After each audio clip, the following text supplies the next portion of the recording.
Pat Bev, great guy. He said that you could be the next Michael Jordan. When you hear comparisons like that, what comes to mind for you? I just want him to stop. Yeah. Why? Just because he's the greatest to ever play basketball. And I'm so far from it. No more comparisons. Yeah. But if that era was today, do you feel like MJ could guard you? Hell no.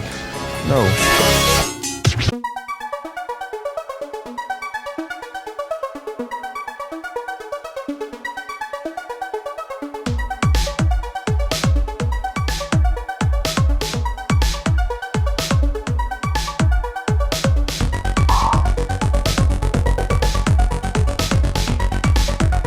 Magic Johnson speaks on Anthony Edwards and Michael Jordan. He said more than what Stephen A. Smith played there, though. Softened it. That there really wasn't any skilled players in the NBA back in the day outside of Michael Jordan. That's what he said.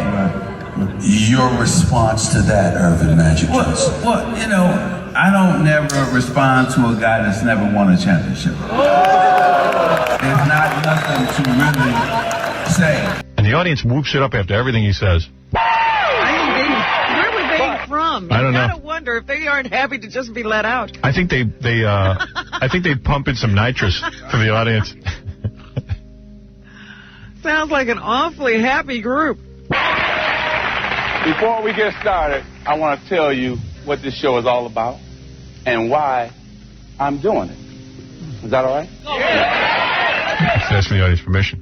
But that was a big statement. I would like to set up a few. This is my Declaration of Independence, the Magna Charta of this show here. My tenets of broadcasting. Right. We're about to learn why Magic had to do his show. I mean, seriously, how can you have a talk show with a guy who can't talk? Is anybody thinking out there? You know somebody put some money into this. What, right? Well, yeah. I mean, it ain't cheap to start up a talk show. He didn't win a college championship. So, since these ladies couldn't fit up under that desk, they gave me this beautiful set here. You know what I'm saying? A lot of applause for everything he says. He said nothing so far. Right. That's a good joke. I'll use that again tomorrow night. I think I'll open the same way. I must compliment my writers. The audience loved it. Yeah. I killed. They like the big leg stuff. I got to talk about my big legs tomorrow night. I don't know if he didn't win a high school championship. So, Why does Magic sound like a retired boxer? I mean, I haven't heard Sheila's name since 1984. Yeah, right. That's true. Well, she says, I am so happy to have a job. The Magic Hour is about having fun. We have the big stars, we have comedy, variety, and great music.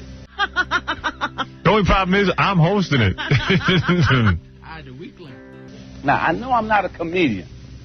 Really? You could have fooled me. But I still want to end your day with a smile. Well, thank you. Why does that need applause? I don't know. He must have given him money. Yeah. He's going to be bankrupt by the end of this show. Wow. I just checked my watch, and we killed 6 minutes. So, only 46 minutes still left. Going on? Yeah. Starting with the most talented band, musical director in all the late night. Sheila E. I Watch love her. how all of these people are the most talented. Yeah. Thank you very much. But see, I've been shopping for 6 months, trying to find clothes, going through one store to another, and finally, after getting all this wardrobe, now I can pay for all the money that... What is she talking about? Well, she's starting to talk like him. Now I can pay for all the money. This is a talk show of all people who can't talk. Yeah. It's the only talk show where no one speaks English. She can pay for the money. Yeah, I think she's saying she bought a bunch of clothes, but now she can pay for them because I think that's But what she she said. said, I can pay for the money. Yeah, she don't know what she's saying, and he doesn't know what she's saying. Mad Libs make more sense. Got a job now. Thank you very much. I got a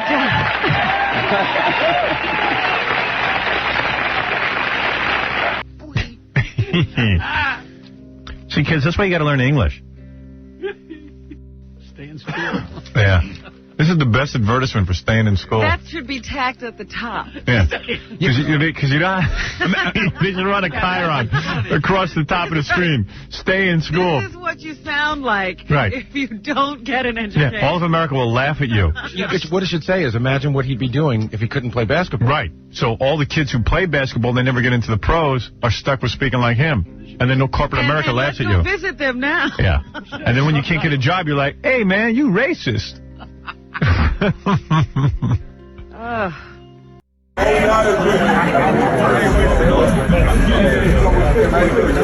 These peeping toms.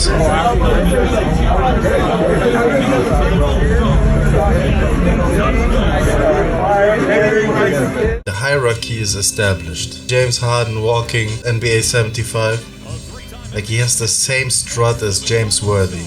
I'm just saying, just look at that walk. And 7-time All-NBA team selection, James Harden.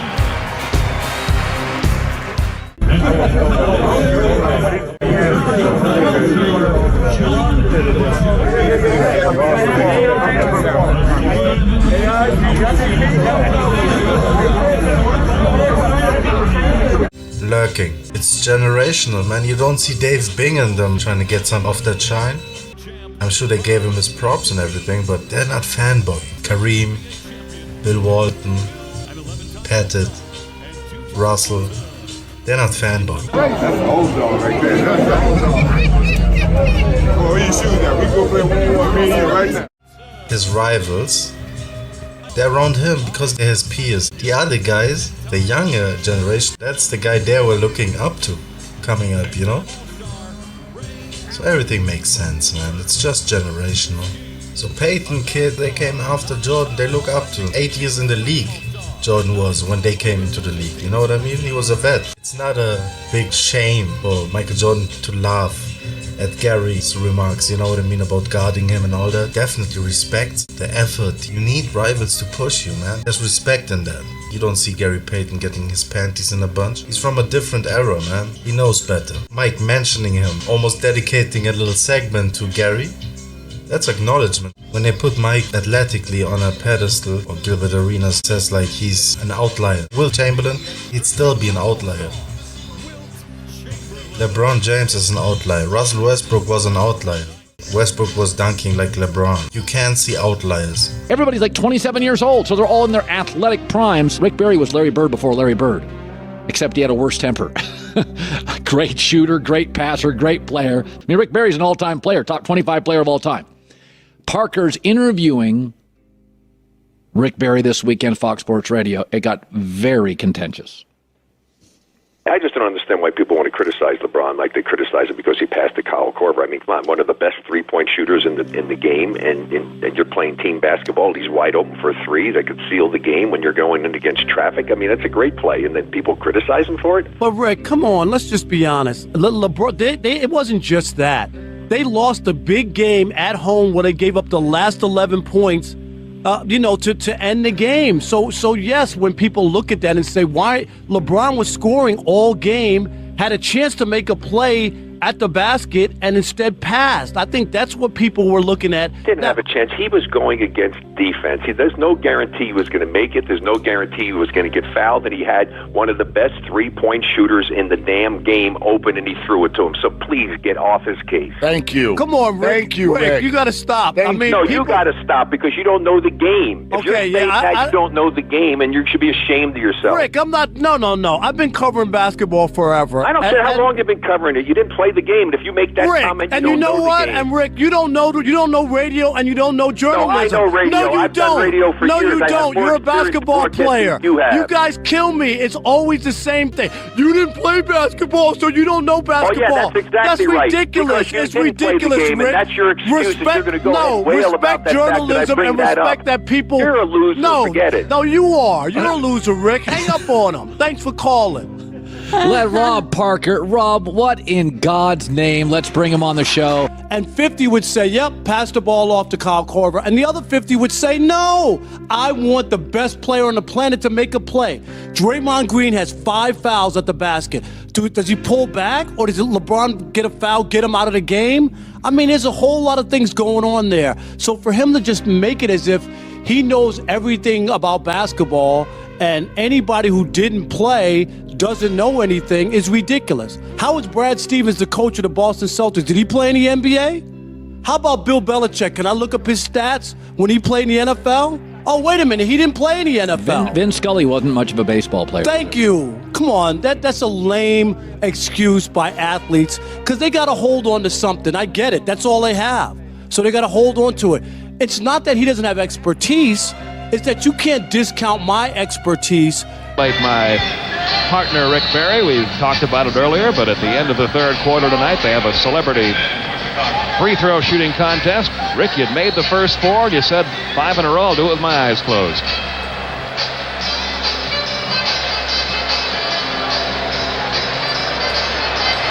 $5 out of $5, $500 for charity, and still that magic touch from the free throw line. J.J. Redick says that Bird isn't a good three-point shooter compared to today's players. Okay.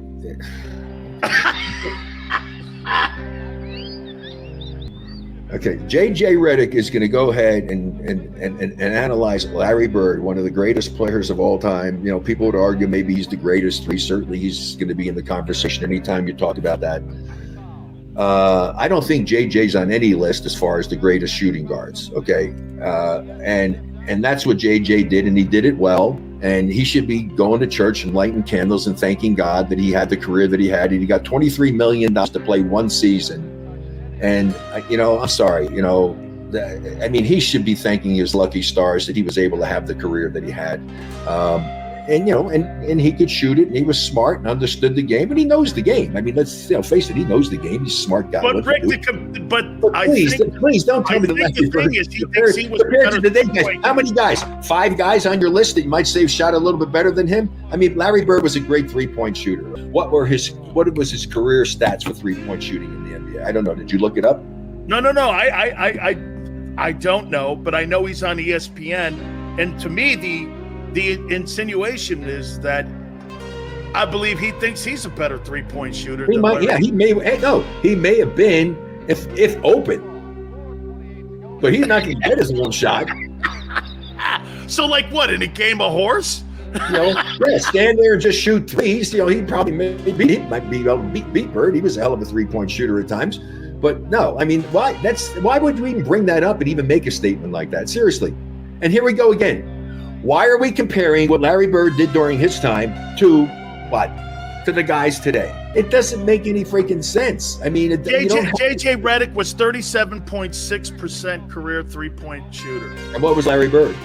And then, yeah, guys, Larry shot 40%. Okay, there you go. He wasn't a great three-point shooter. He's a 40% three-point shooter. How many guys in there? 40% is great three-point shooting, and he was better than J.J. in his career, and he made that statement. He should be ashamed of himself. Wait a minute, Rick. I got it wrong. Larry was a 37% free throw shooter from 3. Not free throw. Redick was the 40%, so okay, his situation is that he's a better perimeter shooter. I said he might have beaten him a little better, but Larry was a 37.5 is a great three-point. That's great three-point shooting, okay? I mean, 33 is 50%. I mean, how many guys are shooting 37.5, okay? But Rick, seriously. why do you take a shot at Larry Bird? I don't understand that. Okay, so statistically, he was better than Larry Bird for three-point thing. That's the only part of the game he was better than Larry Bird. Maybe free throw shooting too, okay? Because free throw shooting is whatever it is. Those are two statistics. But then again, a lot of time, Larry Bird had to take some really difficult shots at end the games trying to win games. I don't think JJ was getting the ball in a situation when he was playing on a lot of teams that he was the guy they went to take that tough three-point shot at the end of games. Come on, Rick. If J.J. Redick was on your team, you'd be saying, do me a favor, go get me a cup of Gatorade. No. Hey, J.J. Redick was a nice player. I mean, listen. He was a role player, and he played his role and did it well. Got $23 million for one season doing what he did. I mean, my God, when I saw that, $23 million? Okay. So, let's evaluate the rest of your game, JJ, with Larry Bird. Okay. And well, evaluate it with any two guard. Let's see where it fits. Jesus Christ. I like the stuff he said. He does know the game. What I love about him is he actually stands up, Simon, and challenges Stephen A. Smith. Yes. Yeah, but then he turns around and says that the point guard for the Celtics played with plumbers. What? Yeah, he said Kuzi played back in the day with plumbers. That's what he said. He goes, those guys back in like the early 60s. 60s, 50s, 60s. Listen, he was ahead of his time, Bob Cousy, the way he handled the ball and could pass it and see the court. And, some of the greatest teams, the greatest dynasty in the history of the sport. What the hell is he doing taking shots at guys like that? Just freaking mind your own business. Just be thanking God that you're a multi-millionaire and you were basically a role player. And an excellent three-point shooter. I'll give him that. I'm sure he had a high free throw shooting percentage as well, and I respect that for any player. What was your free throw percentage? Well, it was 90 for my career, but the thing is, my last 6 years, I was over 92. My last 2 years, I was over 94%. So wait a minute, you had a 92% free throw shooting. My last 6 years, after I changed my technique. And you shot, and your average is 25 points a night, right? Yeah, well, my average, here's the thing. I played and was willing to be a role player on the Rockets team, and I averaged 12 or 13 points a game, which took my stats and skewed them big time. But I played one game when I played two guard when Calvin Murphy was sick in the 2 years I was with Houston, right? I took 25 shots, the most I ever took in any game. I had 37 points. Rick, what's the most you ever scored in a game? 64. What's the most you ever scored in a playoff game? I don't know, but the only thing I do know is that my playoff average was better than my regular season average. And I think that's something you want to look at guys' stuff. Look at what guys did in the playoffs as opposed to what they did in the regular season, because it's much more difficult because of the officiating and the physicality they allow to take place. Talking is shit. Huh? Rick Barry. Debate him, Gil. Please debate him. Enough of the shadow boxing. We want to see a debate against people who've seen everything. You know what I mean? They've seen their era, the era after them, and this era. Come on now. The era before them.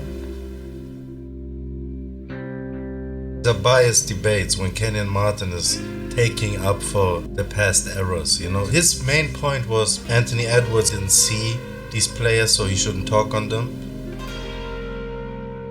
And then when he was asked about his opinion, he said, I didn't see them, so I can't talk on them. Invite people that can talk on these eras. Please. We've seen the shadow boxing set, we want to see what you can do when it's lights, cameras, action. Press play just to get away from what I just said. When you won the NBA championship, didn't you score 30? I thought you averaged 30 in that series. In which one? In the finals, you won. It doesn't matter. I don't care. You know what it is? We won. That's all that really matters. I won't care if I freaking got 10 points. And if I only got 10 points and we won, I'd be happy with that, okay? I'd be kicking myself in the ass, but I'd be happy that we won, okay? I would rather win and have a lousy game than have a great game and lose. In fact, people asked me about my 64. I said, I don't remember did we win. I said, damn it, and I found out we did win the game. Thank God for that, because it would have been heartbreaking for me if I had scored. Wait, I just was informed that Rick Barry averaged 40 points in the playoffs in the ABA. I also, for a 6-game series, I had the record for finals average until Michael broke it in a 6-game series. And the only reason he broke my record. No, he averaged 40 points something for a 6-game series in the finals. I think I had the record for decades and decades. He broke it, but the only reason he broke it, he played one overtime game and scored 8 points in that overtime. If it weren't for that, he'd still be second. Man, you and Dr. J and all them great players in the ABA, Rick. I mean, when I grew up in New England, Rick, I didn't watch the Knicks. I watched the Colonels. I watched the Nets. Dude, I watched the Squires. I watched all the Nuggets, the Spurs. I got a big discussion with Marv Albert when he was doing his radio show back then in New York, when I was ABA, telling me that not very good. I said, you're going to tell me that we don't have really great players in our league? I said, what the hell do you know about that? I got into a big thing about it. I said, we have a lot of great players. We might not have as many great teams, but we have a lot of great players. And I think the first year that the ABA went into Didn't the NBA. Malone play in the ABA too? Moses played in the ABA. He started there. Yeah, Moses started there. But the thing is, if you look at the All-Star game, when it was a game, and it meant something, that first year when they brought the ABA teams in, that a very significant number of the All-Star players were ABA guys. Yeah. So I rest my case right there for sure. And here's the thing, JJ, I respect your three-point shooting, your free throw shooting and stuff. You did a lot of good things on the year, but come on, for a smart, intelligent guy, what the hell are you doing taking a shot at Larry Bird? Hey, Rick, tell the folks what you got going on. I try to take care of myself. Hell, I can't even believe that next year I'll be 80 years old, but I feel like I'm in my 50s. But I take care of myself, and I use stuff. I use cannabinoid products, and there's two products there, AlloMD.com, and Medicaleaf.com. Shout out Rick Barry. Bet this man, Gil. Give him some clout, Gil. We don't have to wait until these legends pass. You know? Give him half-hearted shout-outs into the afterlife. Like, we lost Russell, we lost West, we lost Walton. These were all good options for guests, you know? Even just for stories or friendly banter, you know what I mean? If you can't keep the same energy. Let's give him some light, man. It can't be just hate, guys. Come on now. Years, decades of uplifting the next generations, man. I love basketball, remember? I get it translate into coin, into shekels, but let's not get too greedy. Celebrate your building blocks, you know? It's so easy. I mean, Josiah's dad probably would agree with my sentiment. Why not invite a guy like Sidney Moncrief on the podcast? He'd only support. Obviously, he's a solemn, wise individual. He will not go the clownish ways. But I feel for one podcast episode, every once in a while, mix it up, you know what I mean? Exchange virality for wholesomeness. I don't know, maybe I'm just too old. Maybe that's the issue. Four-time NBA All-Defensive First Team, 83 to 86, and NBA All-Defensive Second Team, 1982. Welcome to Showtime with Coop, Sidney Moncrief. How are you, sir? Hey, Coop, how are you doing, man? I appreciate you. Definitely respect you. We had some battles, didn't we? Oof. That's why both of us are bald now, Sidney, because we just wore each other out so much.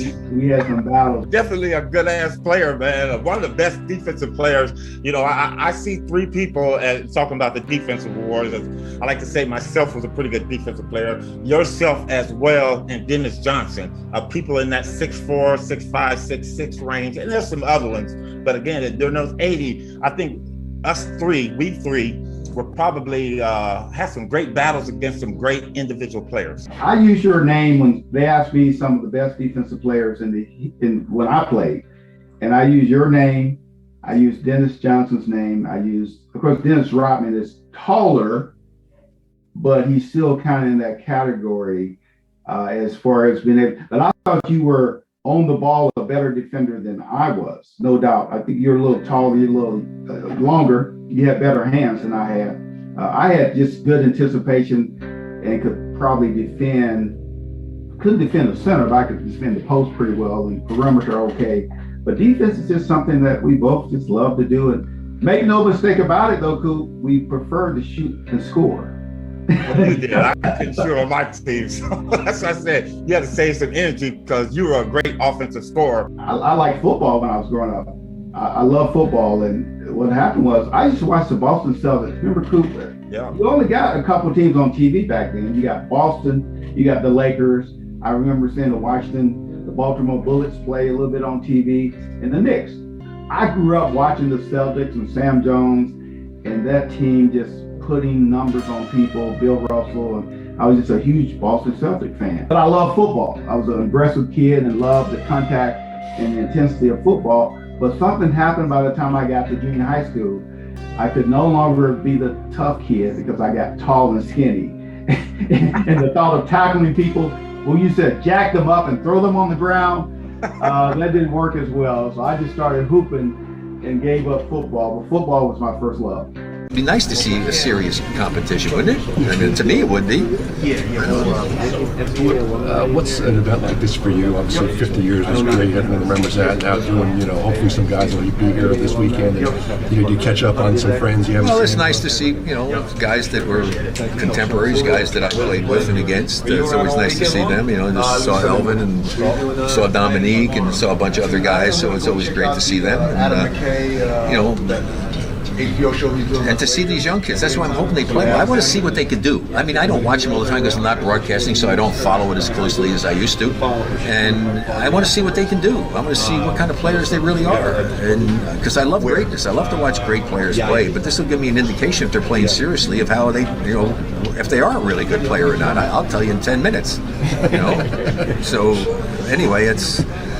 Yeah, so the game itself is, I just go into it and say, well, I'm going to probably see some incredible things they're going to do, and you'll see some amazing passes and stuff. And then I just hope the game's close in the last 6 minutes and they'll get serious and try to actually play hard. I mean, could you have foreseen what it became now with the buildings Golden State has, the building that... Well, everything changes, everything improves. I mean, whatever it is in life. I mean, just look at what you're using right here. Freaking phones, cell phones. I mean, shit, there's more power in that than when they went to the moon, for God's sake.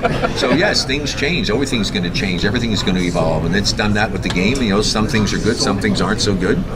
I mean, too much one-on-one a lot of times for a lot of teams, which to me is really boring to watch. Play team basketball, pass, cut, move, make the defense make some freaking decisions, and play unselfishly, and that's kind of fun to watch. And play defense. Commit yourself to defense. That's one of the reasons the Warriors are doing well. It's one of the reasons Cleveland's doing well. They're a big surprise this year. They're a good defensive team. They keep themselves in the game, and so the game is simple. You call me a purist, old school. No, this is the way the game was designed to be played. And it doesn't matter whether you're shooting threes or not. I mean, you adjust your defense, you adjust accordingly. You don't go under screens, you jump screens, you just take away the three-point shot for a lot of people. I mean, you just play smart defense and make the other team have to earn what they're getting, and don't make it easy for them. Make sure they're always getting challenged. You don't give them easy paths to the basket. You watch some of these games, the guy's 20 feet from the basket, he winds up driving in for a dunk. What are you kidding me? Where the hell is the defense? I mean, that's a total breakdown in defense. So, I mean, it's not a complicated game, and yet they do make it complicated. So, I just have a hard time. You get so caught up on athleticism. You take the athlete, give me the guy who knows how to play. So, it's great that you say that, because it was interesting. People keep talking about 75 and how the game has evolved, and you're like, it really hasn't. It's still basically the same game. Well, it's the same game, but it's not played the same way because there's more emphasis on the three-point shooting. There's too much emphasis on one-on-one stuff, and they still sometimes abuse the three-point shot. I mean, the three-point shot used properly is a great weapon.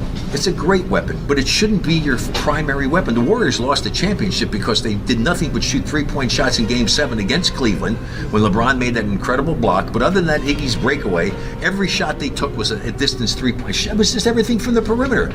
Go to the damn basket, get to the free throw line, put some points on the board. That was one of the worst seventh games in the history. Was probably the worst last 4 minutes and 20 or 40 seconds of NBA's finals game 7s in the history of the league. One three-point shot by Kyrie Irving, one of two free throws by LeBron James. That was it. It was horrible. So you don't see them really, the league and having to do anything. Let's say we're talking about the 75. Well, we should get the officials to call it by the rule book. Okay. Stop the traveling, stop the carrying the ball, stop the moving screens. Call the damn game according to the rule book, because players will adjust.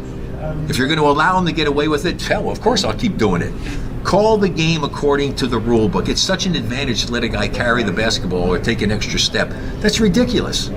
Or a guy to move on offense. I mean, what are you giving all this advantage to guys for? They're breaking the rules.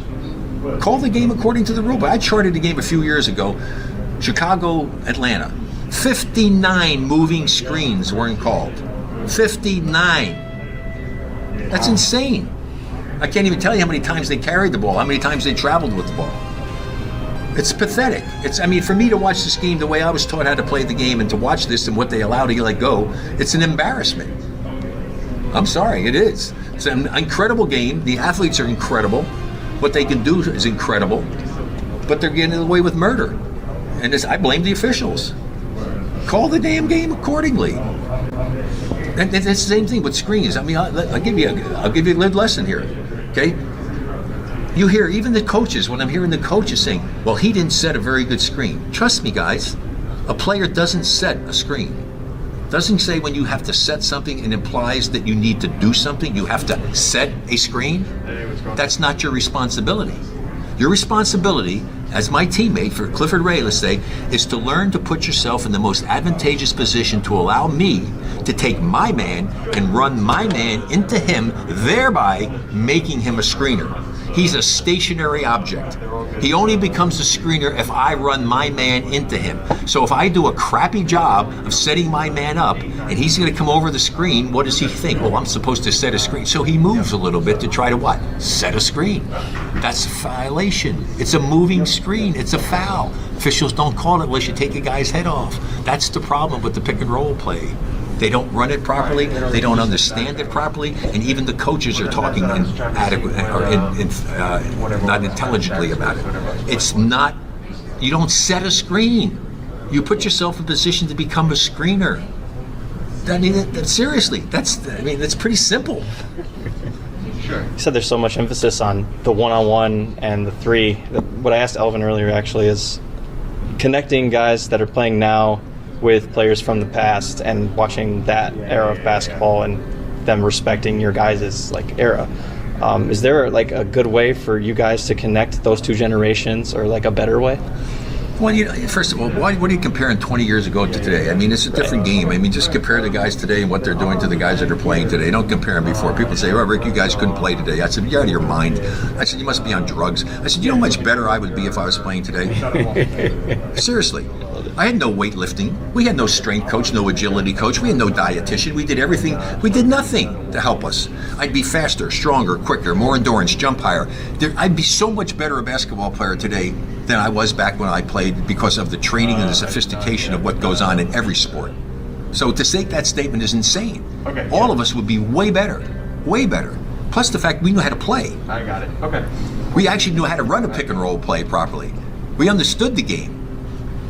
A lot of these players don't understand the game. They have so much unbelievable talent, they don't know how to utilize it properly. And as good as some of them are, they'd be a lot better if they really knew how to use that incredible God-gifted talent that they have. Okay, I got to go to this. He actually might be able to be a star in the WNBA. Okay, Rick. I got to ask you a question because you're one of the 50 greatest, and we had this debate here, and I almost lost my mind. Had to smoke 3 cigars because of it. If you had to start a team right now, and you had 2 guys at their best, Scottie Pippen and Allen Iverson, who do you take? Wow, that's an interesting one. I'm an interesting guy. Yeah, you are an interesting guy. I would have to probably take. Wow, that's a tough one. Why? I'd have to take Iverson. What? Iverson right now, because John, listen. No, if you heard, they're at the best they were, right? They're at their best games. Not like Allen getting old or Scotty. What? No, I'm talking about Allen Iverson. I'm talking about Allen Iverson with the fact that he has finally grown up, and what he said after the All-Star game was so wonderful to hear that coming out of his mouth, how he has to assume responsibility. He's got kids. He's got to worry about it. He regrets some of the things he's done in the past. He's finally growing up, and I am so proud of Allen Iverson, and I just love it. Let me tell you. I agree with Rick. I like what he said at the All-Star game. It was cool. Come on, man. Okay, and Michael Irvin said he never took cocaine. Listen, let me just say this. Guys say all kinds of stuff. Let me just say this. When you get Scottie Pippen, 6'9", point guard, shooting guard, 3-man, center, he's almost like Magic Johnson. Right. Why would you take a guy who is 5'0", weighs 100 pounds over Scottie Pippen? I love Allen. Because Alvin Iverson never was saying something in a situation in a critical part of the game that I don't want to go back into the ball game. And he's a competitor. He plays hard all the time. Would I love to have Scottie Pippen on my team as a part of my team? Certainly. But he had a chance to try to lead the Chicago Bulls to do it. He's not Michael Jordan type of a leader. He's a great player, but he's not in the same league and competitor as Allen Iverson. Okay, let me go over this again. I said Scottie Pippen, who's one of the 50 greatest players. I'm not talking about some guy we never heard of. Scottie Pippen, think about this. This guy, if he's not on the team, Michael Jordan may not be what he is right now. Hey, I'm not telling that he's not an outstanding player. But he wasn't a guy to carry a team, John. There's a big difference between being a complimentary player and being a guy who can carry a team. Scotty never proved that he could carry a team. Michael did. He was a great compliment to him, and I'd love to have him on my team, but I don't think that he can carry a team like Allen Iverson So what has. team is that you're going to be coaching? Oh, John. Well, I got to stop you from shopping with Cookie from here on. 6 months. 6 months. And you have your brother, Peter I have my brother, Peter Michael, here. I got to stop you from shopping. 6 months. Damn. With Cookie, that's his With wife. Cookie. Cookie, my wife. I'd like to see an interview with If she was Cookie. shopping with Cookie, she wouldn't have a problem. I'd like to see what Cookie's doing. Is she hopping in the sack with Magic or what? She is? Sure. No kidding. Wow, brave woman. She's like, you guys think you've been on the front line. Yeah. She's on the front line. Cookie Johnson, the bravest woman on the planet. Yeah, you know who's, well, I'm not going to, Tommy Morrison, that guy. Yeah. The fighter who got AIDS. Yeah. Do you know he decided not to get any treatment at all? Wow. Because he decided on his own he knew better. Yeah. And he and his wife are sleeping together without condoms. Nice. I'd like to interview her.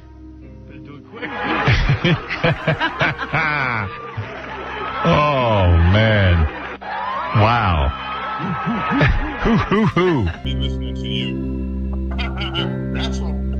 That's what I don't even know your background. Why should I be listening to you? Give me one thing. Okay, ha. You're like it's a fake laugh. Shut up. If you MJ, okay. If you Magic, okay. Shaq, okay. Kobe, okay. I'll listen to y'all. Why should I be listening to Gilbert Arenas? Look at what you're saying. Gilbert Arenas. You played good. You ain't got no nothing hanging on the wall. What you got? Nothing. Had a few good years. That's all he had. I don't feel like giving Mark Aguirre too much attention here. Not because he wasn't a great player.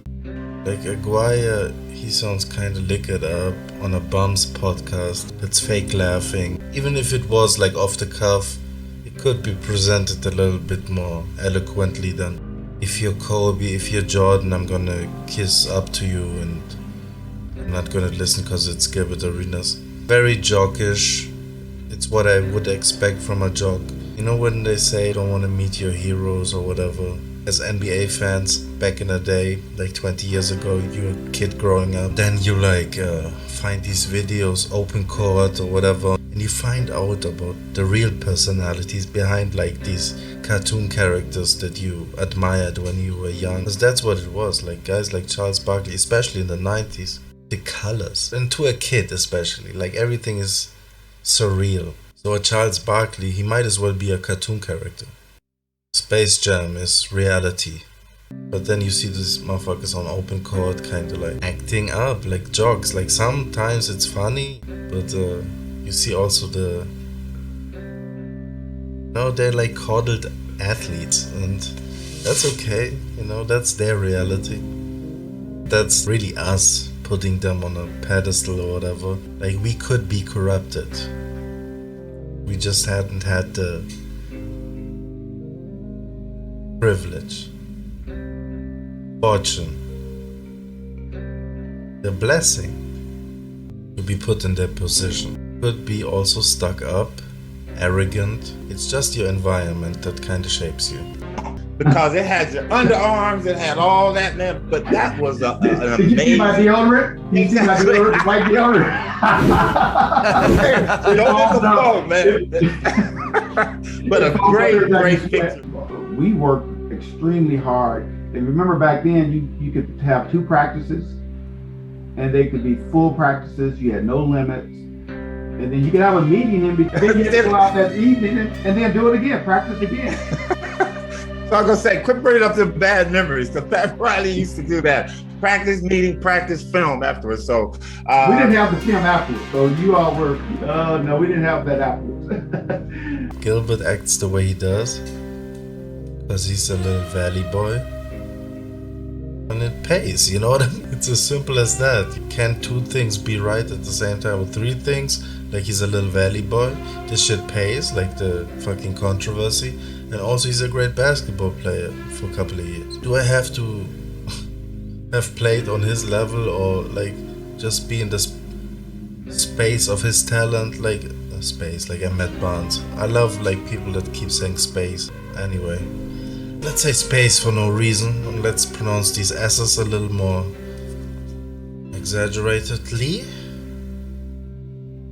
Okay, yeah, me judging his Orlando years basically is what it is. Him putting out Marquise Daniels, like that's his highlight after the Wizards to me. Anyway, yeah.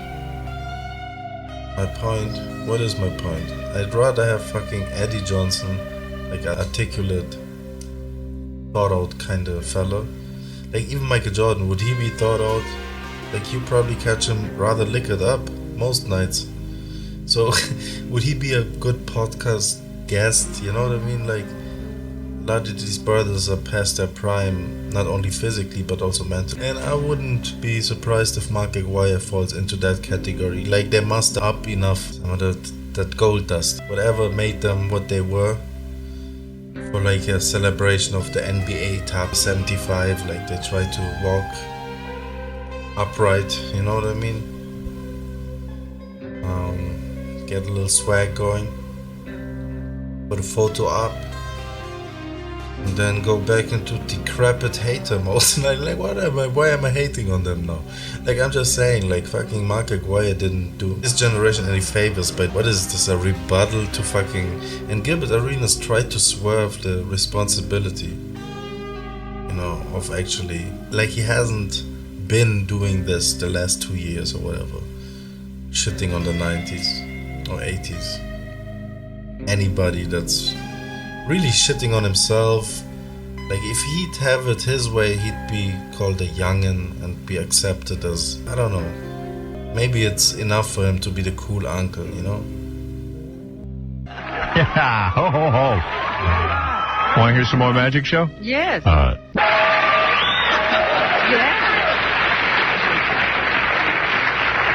They're just applauding because she got a sentence out. Family has a goofy uncle. Even I got one.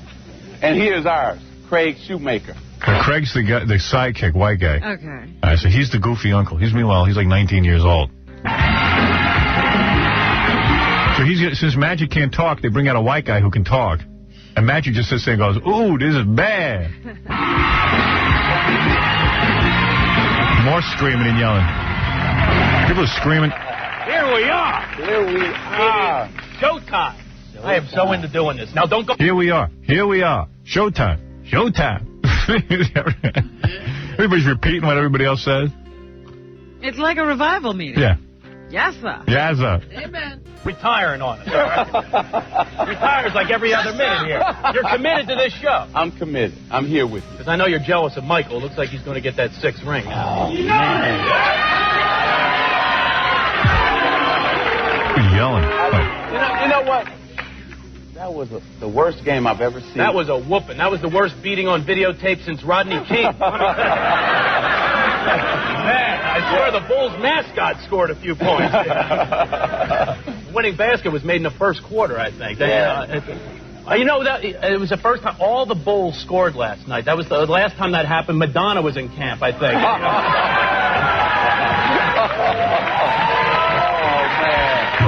Now Magic has to distance himself from that joke. Yeah. That was wild. Wait. Now you know I can't book her as a guest now. That's it. You just ruined that. It's all about blaming on me. I'm the bad uncle. I'm the goofy uncle. There's a lot of sports. The Triple Crown. You believe it? And did you notice the white guy starting to talk black? Yeah. Whoa, baby. Now that was that Triple Crown. Hey, you're a white guy. Oh, she be in the camp.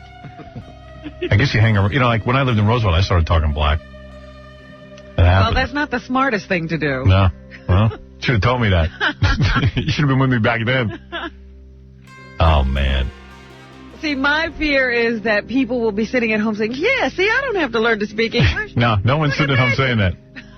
Don't worry. He's doing fine. He ain't doing fine. It's a goof. Who's not? You thinking kids aren't saying that? Yeah, Magic didn't learn to speak. What else you got on this tape? Well, then he interviews Arnold. Oh, well, let me hear that. Like a minute That's of got to it. be great. That's got to be good. Because I can't take much more of this. Did you see the Triple Crown? Oh, yeah, the horse race. Real Yeah. quiet. He didn't Oh, yeah, that horse race. make it. They lost in the photo finish. Imagine if the NBA was like that, you know? Michael Jordan stick out his tongue. You know, I like horse racing, though. They don't trash talk. You know, they don't go, hey, your mother's a mule. You know? You are bad. Everybody in the NBA trash talk. Yeah. Even Michael. Michael trash talk? That's right. Does he dance, too? No, he don't celebrate. See, he has 5 rings. That's all the celebrating he needs to do. You believe this? Talk about trash talking. It's a conversation I'm lost in. It's like two idiots. I don't know how to get out. Two idiots having a conversation. And it's so compelling. This is dull for a locker room. The Magic Hour. Well, I think I got my new favorite show. Maguire. Like, that wasn't a good response. Sorry. What was that, attack? Yeah. What did he do? I don't know his background. You sound liquored up, though. Why should I be listening to you? That's what I don't know your. I don't even know your background. Why should I be listening to Gils Arena? Give me one reason, Bob. I should be listening to Gils Arena. If you MJ, okay. If you Magic, okay. If you Shaq, You know what it is? why should I be listening to Gils Arenas? Why? If you know your history, you know Mark Aguirre was like best friends with Isaiah and Magic. So maybe that's where that comes from. It's being best friends with motherfuckers that are actually great and shit. Like, actually great. Like, Mark Aguirre was a great player, but like Gilbert Arenas, he wasn't like a #1 guy on a team that can carry you to the promised land. I don't know, man. I think Mark Aguirre was actually the man on those Dallas teams, and I believe they went to the Western Conference Finals. Orlando Blackman, Derek Harper on that team too. Anyway, my point is him like all friends with Magic and Isaiah. You know, they hang out in the summer. They're best friends. So Michael is like the youngin' coming after them, you know what I mean? But like, just by association, Mark Aguirre probably thinks of himself a little bit more in an elevated position than he maybe should be. Who knows though, you know what I mean? That's just me assuming. But he's entitled to his opinion, obviously, as a skill. And yeah, there goes that, I guess.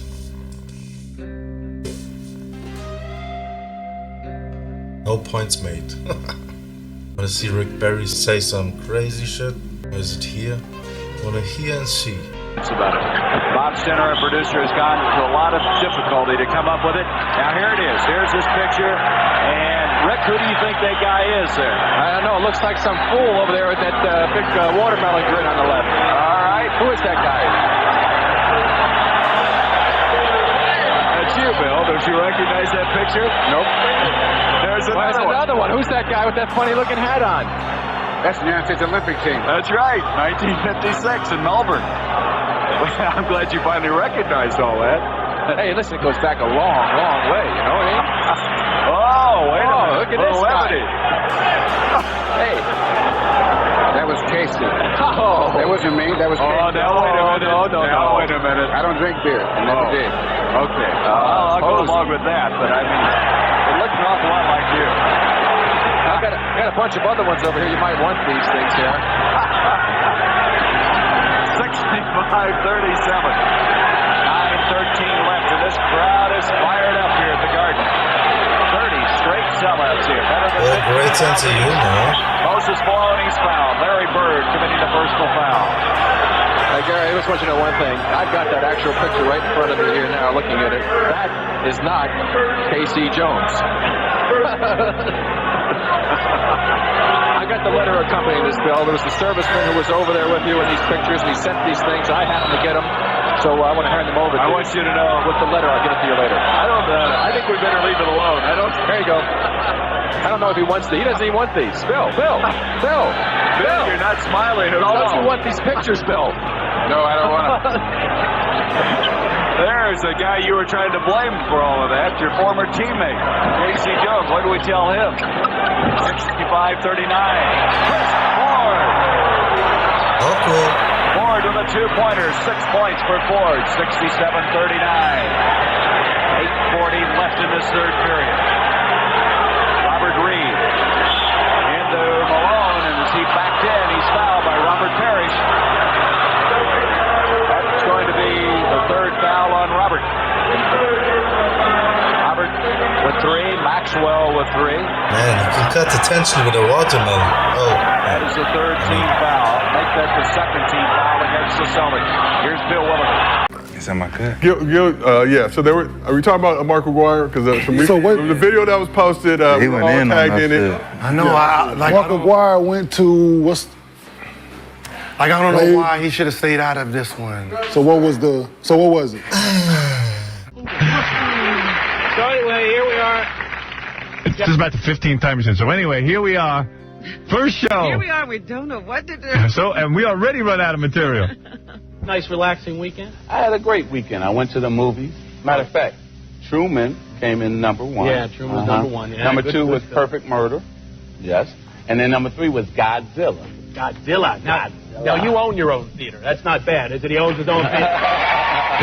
They're applauding and he's laughing at You know you're in trouble when you say to the band leader, as soon as people start telling each other how good they look, that means there's nothing to say. Right. You look great. No, you look great. Yeah, and I went to see Godzilla. Did I introduce Sheila E. yet? Yeah, you did that already, Magic. The audience is now screaming because he owns movie theaters. Yeah. They think it's the greatest. Now, Howard, this ends here sort of abruptly because what happens is they go into a sketch. Yeah, I know. I saw the sketch. And, it's really painful. It was really not worth even putting on tape. You got to see this. This is one they had 4 months to produce. Right. Yeah, Tonight they're flying by the seat of their pants. Because they got to do another show tonight. Nothing funny about that.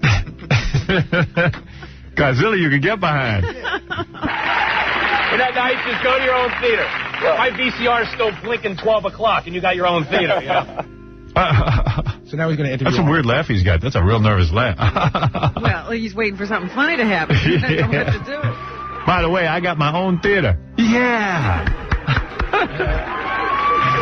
All right, this is him and Arnold? Yeah. All right, I haven't seen this. This is new to me. This is just 2 guys in love with each other. Theo, you look hot. I'm hot. Sexy W.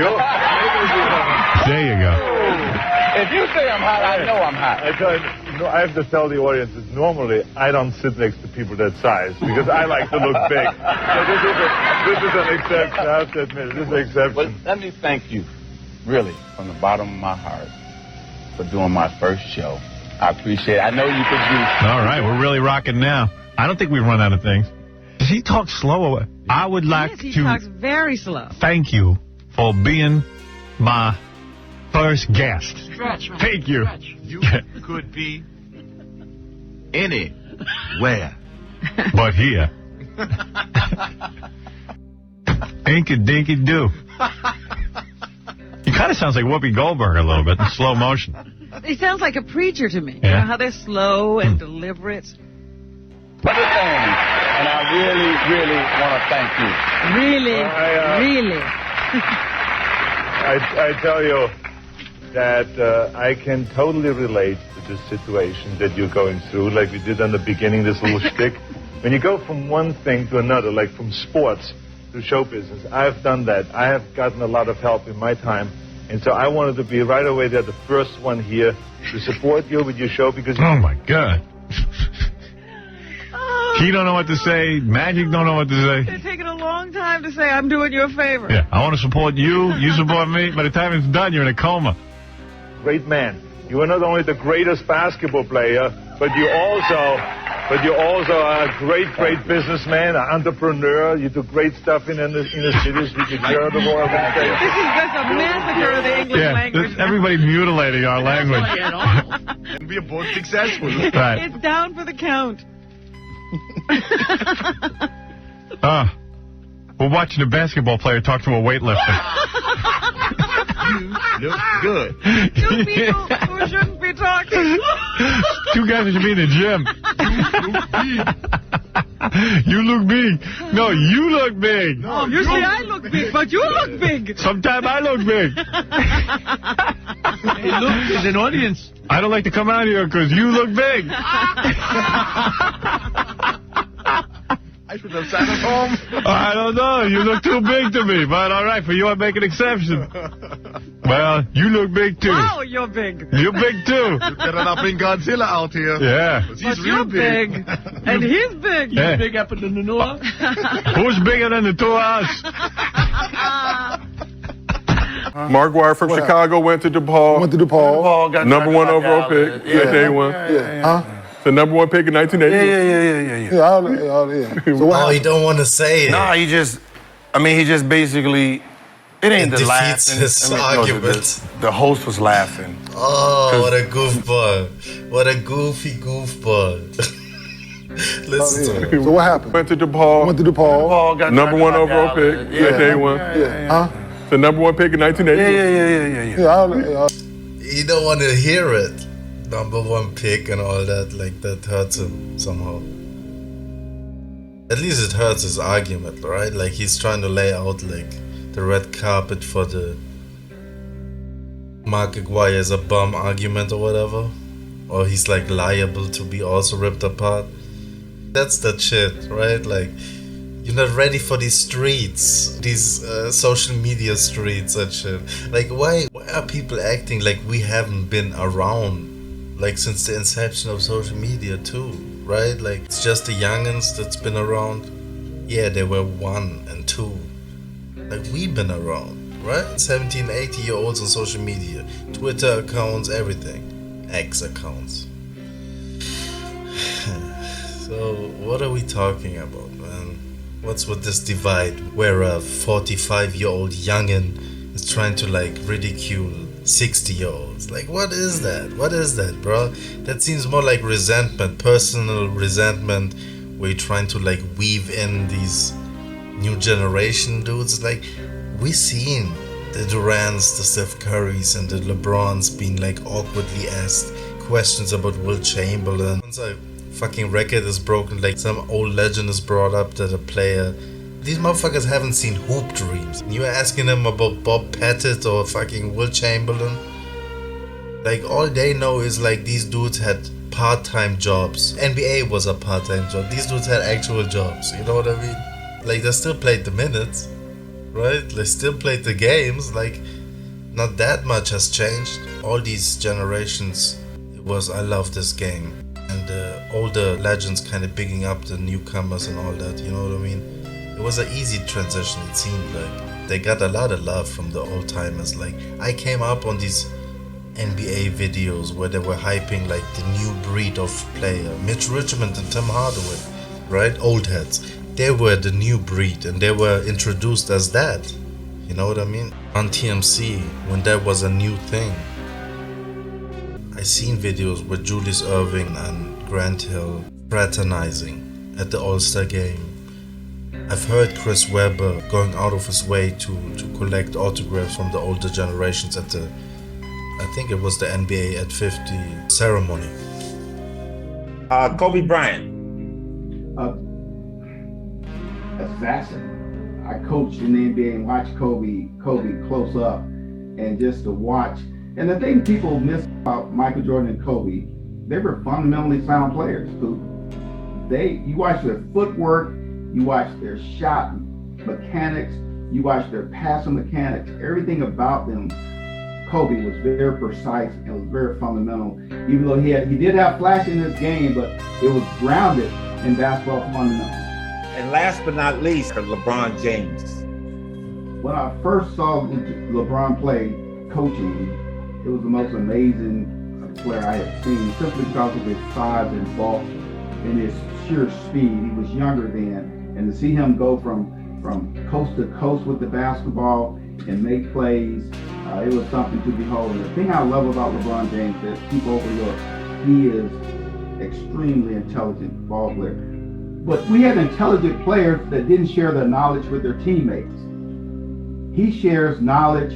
When you call a player a set, he knew what play you were in. If that teammate was not in the right position, he said, hey, I need you over here. They're about to run this play. He was probably the best I've ever seen in the history of the game of basketball that I've seen. Wow. That not only understood the game, but also shared that knowledge with his players on the basketball court. You know, I say that's a great insight, because I think people have a tendency to forget about those little nuances about his game, is letting his teammates know. And you played for some great ones. That was one of Magic Johnson's biggest strengths, is about everybody being on the same page, because it takes teams together. Everyone achieves more to win basketball games. And LeBron definitely has that, okay? I understand, like, it's hard to appreciate, like, Will Chamberlain scoring 100 points at a time where there is no footage, you know what I mean? But the more we like kind of try to dismiss, devalue, I mean, now we have the footage and we're doing it, right?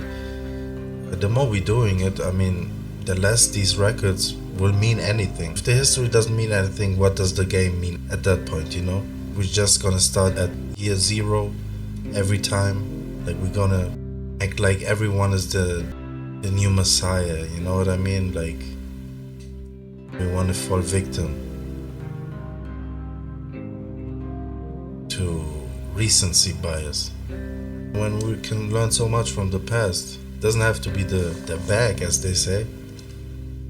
We can learn from mistakes, you know? Oh, yeah. So what happened? Nah, he just basically, it ain't the laughing. I mean, no, the host was laughing because he thought McGuire was eating. Because he said, my credentials. Like, what are my credentials? Why is anybody listening to him? I don't have no hardware.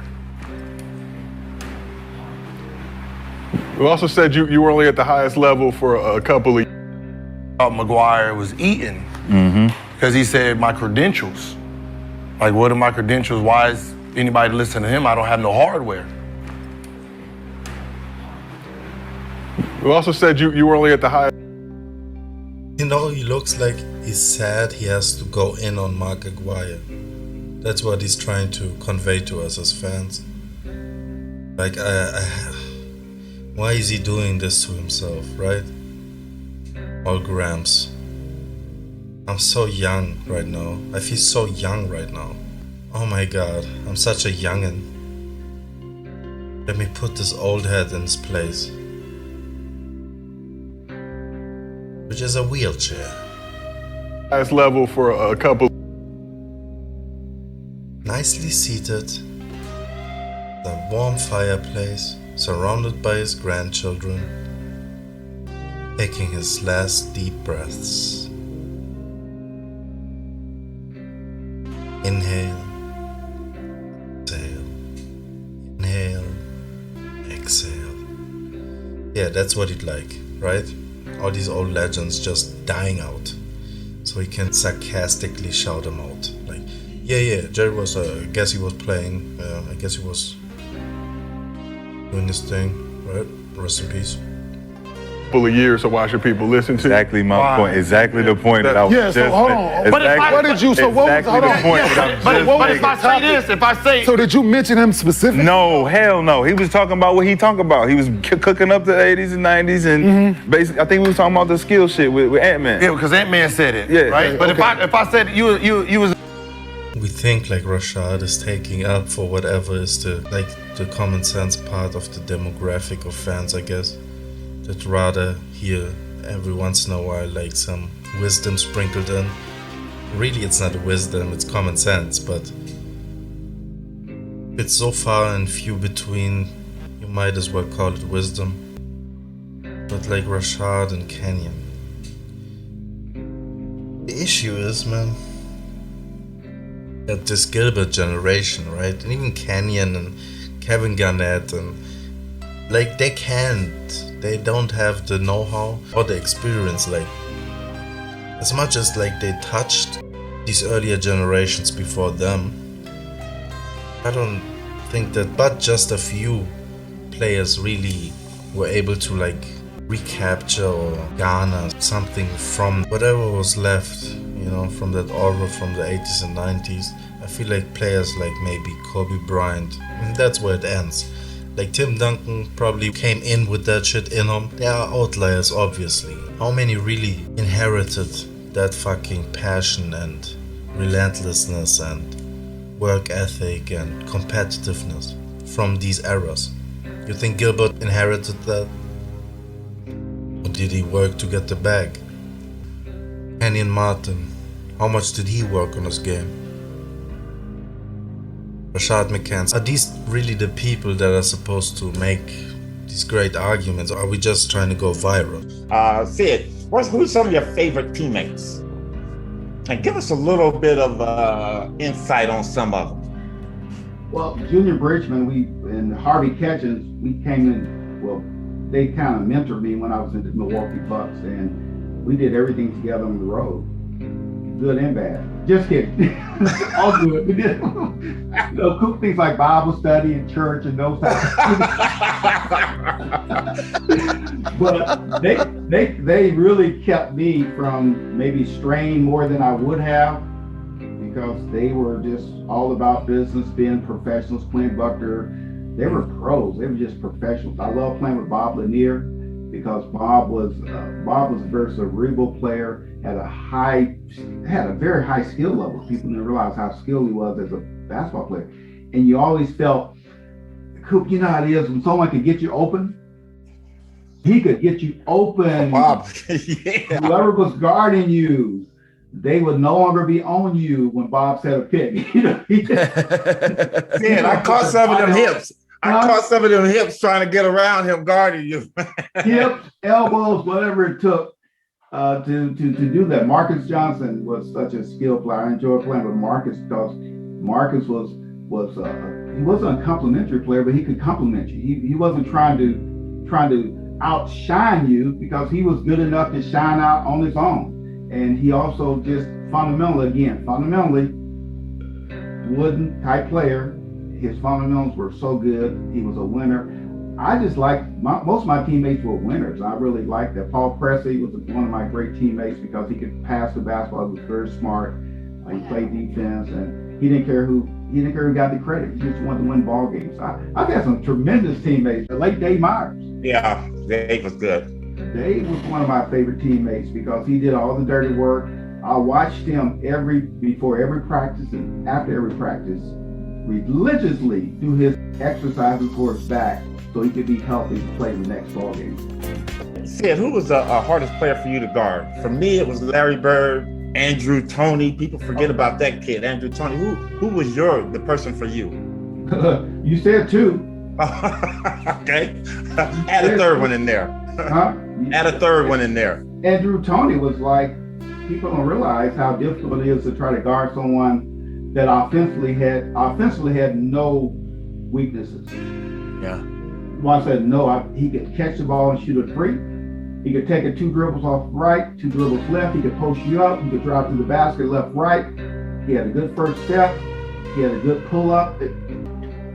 What else is it? He was very difficult. Of course, Michael Jordan was impossible to guard because Michael could play without the basketball. And he could be on the weak side, and if you're not in tune to him, he could make that fast cut left, right to the basket or to the top, catch the basketball in his sweet spot, and just do anything he wanted to do.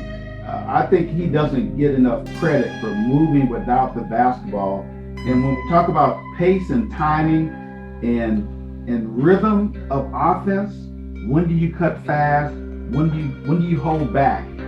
When do you detect when that defender is asleep? He was probably the best I've seen at doing that. How would you guard Steph Curry today? I wouldn't.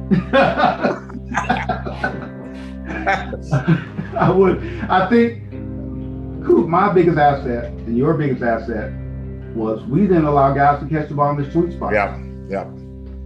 And the only problem with Steph Curry, his sweet spot goes way to half court. So he could, if he caught the ball anywhere, you're just in trouble. You're at the mercy of that offensive player.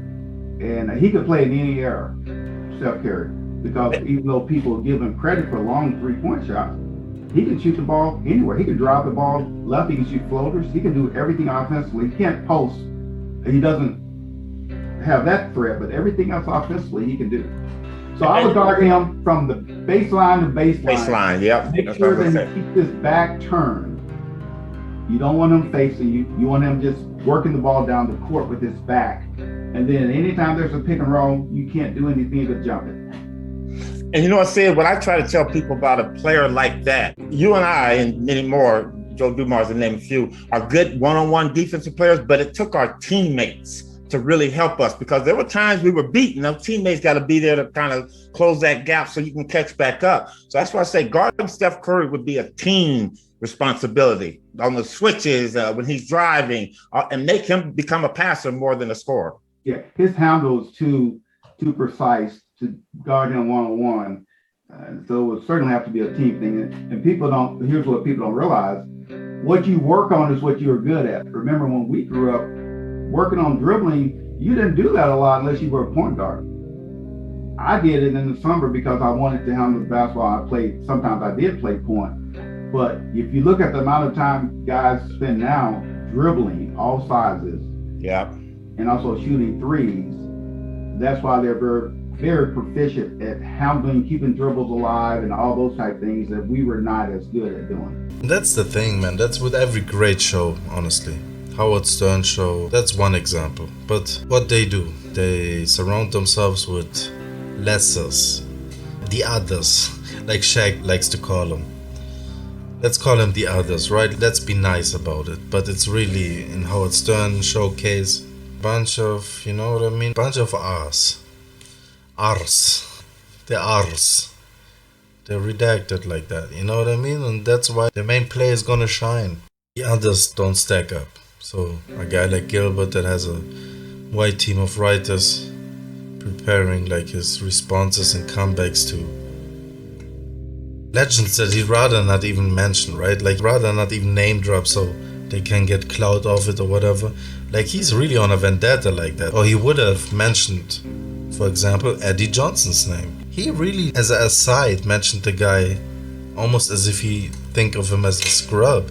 So like what does Gilbert really think of himself? Like he talked about it, right? Under 25, he said. Under 25, he's like one of 11 players that accomplished whatever he accomplished. What is it? 3 times All-Star? Bunch of points.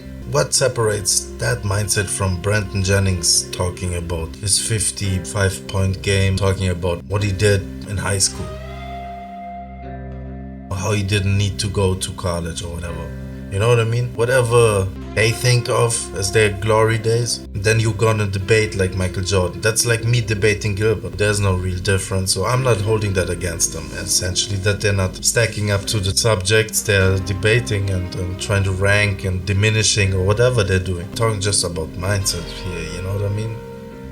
He's trying to diminish supposed role players on championship teams, contending teams like second options, and they're not worthy of being even name dropped. Why is that? Because you established yourself early, before whatever you hang your hat on. You had a blog, right? Or something on NBA.com. And I was actually kind of a nerd. I was checking stats at the time. And Gilbert was always in the news. Often it was basketball related, you know, but also his like social media presence, the trolling aspect of his personality, you know.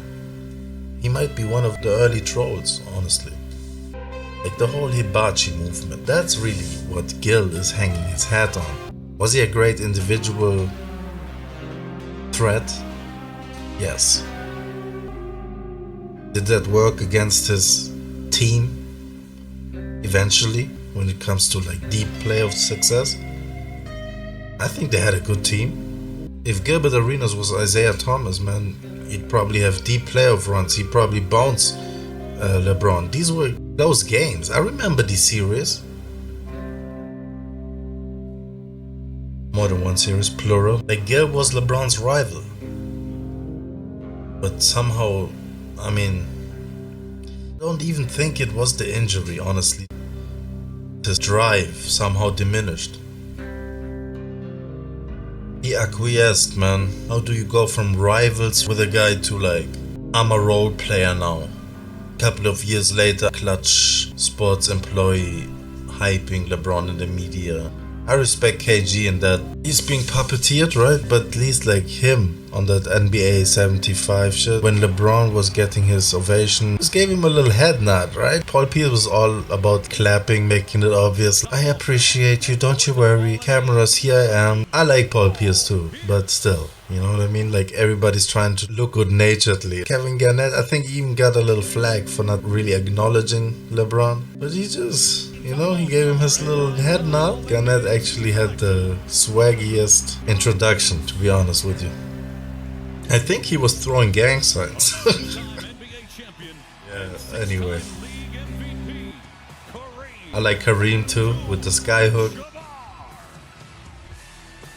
I wonder if people missed that, but George Gervin, also a finger roll, little signature thing. Jordan played it kind of down. LeBron did a little twirl, and you know, like Dwayne Wade, the music they played when he came on, man, it's catwalk. A three-time NBA champion and 13-time All-Star, Dwayne Wade.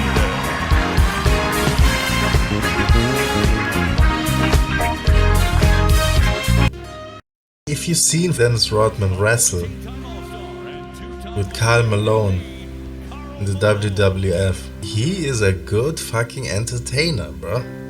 Like that translates in wrestling too.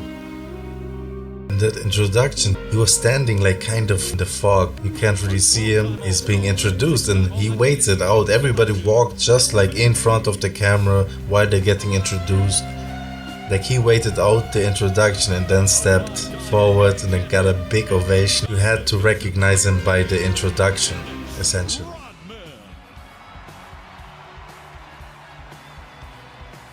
Scene setting. You gotta understand the moment, that's all I'm saying. I don't know where I'm going with this, man. I feel like I've lost my point. Gils Arenas and everything. Once again, I just want to say that Josiah sounds like, you know what I mean? He's a mouthful of food and just like, zinger here, zinger there, right? Everybody loves a Josiah zinger. He was a 6'6", undersized power forward that had to play the three, couldn't shoot a lick, wasn't even an all-NBA player. As a number one pick, and you only won a championship as a third, fourth option to the second pick in your draft, I will be wrong for that. I will be wrong. Josiah is there to back up, like with the sound effects. Look at this nigga's legs, bro. Fix that fucking posture. I mean, the posture's, I guess, alright, but like those legs aren't getting the blood flow they're supposed to. You're not supposed to sit Indian style. Like, I understand he's trying to balance the fucking laptop, but I feel like, what? I don't know. Fix that. Yeah, these dudes are just gonna watch because they don't know Mark Iguay. The thing is, Gil didn't know Mark Iguay until he had to look him up. Had his white team of cornball writers look him up, right? Like his assistants or whatever. Gilbert didn't know about Mark Iguay. He didn't.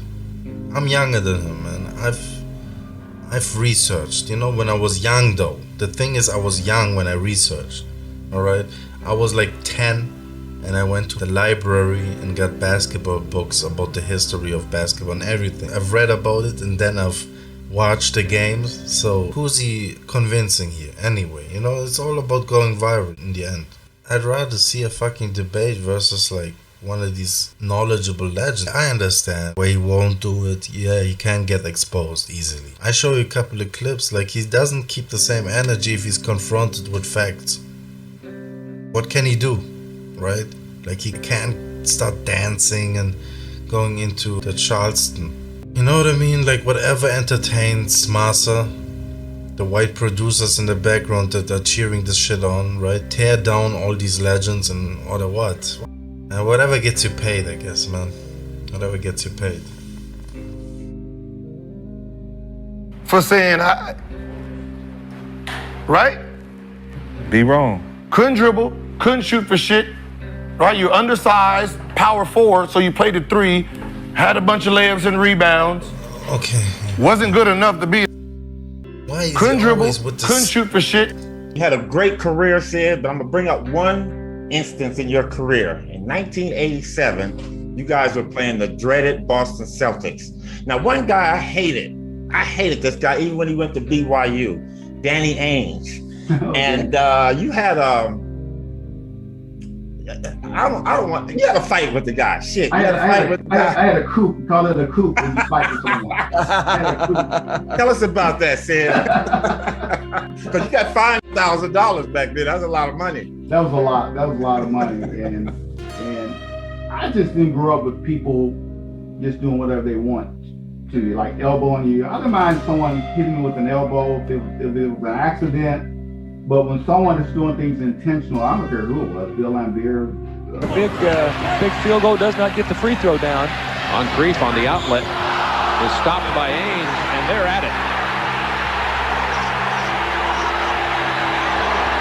Boy, Sidney Moncrief was really upset. Cooper, whoever it was. I played fair. I wasn't dirty. Anyway, go ahead, Sid. You have to, at least I did. I had to stand my ground. And at the right time, you have to make the statement for not only yourself, but for your teammates. And we pride ourselves with the Bucks on trying to be not tough, but tough enough of the type players. But I remember I went down the court and he elbowed me once. I was like, okay. Then when he elbowed me twice, I was like, all right, okay now. But when he did it the third time was something that I said, no, this is not going to work. This ain't going to work.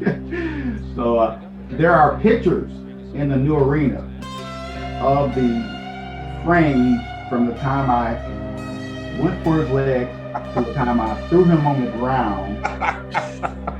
There's frame 1, frame 2 is amazing, frame 3. And I called my teammates, I called Junior and Harvey, and I said, now, when I was on top of Danny Ainge, I saw Bird, I saw the Celtics, but I ain't seen one Buck player anywhere around. So what's going on with that? They were like, you own your own, buddy. In a row, your temper gets short. And Sidney Moncrief took the ball to the basket, and Danny Ainge wrapped him up. Let's watch it. He wraps him up right there, and Sidney comes up swinging. Looked like Sidney may have delivered the first blow in terms of who punched who. Boy, body slammed him too, and then they go at it. Earl Strom and Darryl Garrettson are the officials. They'll have to sort this out. All 3 Boston coaches on the floor, both of the Milwaukee coaches out there. That's all right. You won. Just, I've been fighting that guy since college to the pros. Dirty player, but you gotta love Ainge because he was doing what he had to do for his team. Dan Ainge is still one of my favorite players, seriously, because you can't really fault a guy for competing. Exactly. And trying to gain an edge and trying to get in your head. You can't fault him for that. And he did that very well. I like him as a player. I like him as a person. Your thoughts on the NBA today? The NBA today is still competitive. It's fun to watch occasionally.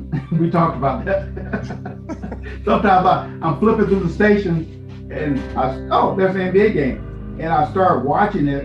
I'm like, who's that guy? Who's that guy? Who's that guy? Who's that guy? It's like you don't know anyone because when I coached, I kept up. I knew the NBA. I don't like the amount of. I like analytics because I believe in analytics before they were analytics. I would have people when I coached with them. We had people taking notes all the time and taking stats of what was happening with the plays and how many passes you were taking, the shot. So analytics is very good.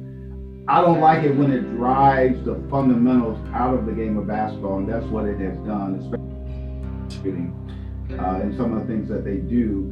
Why not take a layup? We see people drive all the time in the NBA. They have a layup and they kick it out for a 33% shot, and for some guys, 28% shot.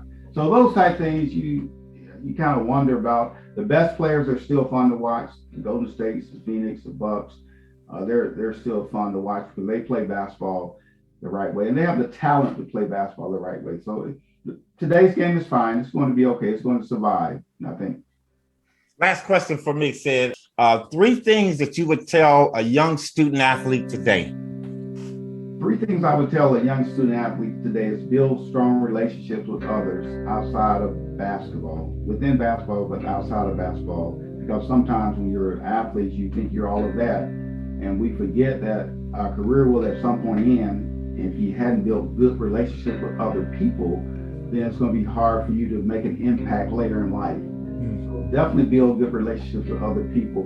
Number 2, make sure that you pay very close attention to your body and taking care of your body and what you put into your body, what you do with it. Just pay very close attention to your body. And number 3, I would tell them to make sure that they educate themselves.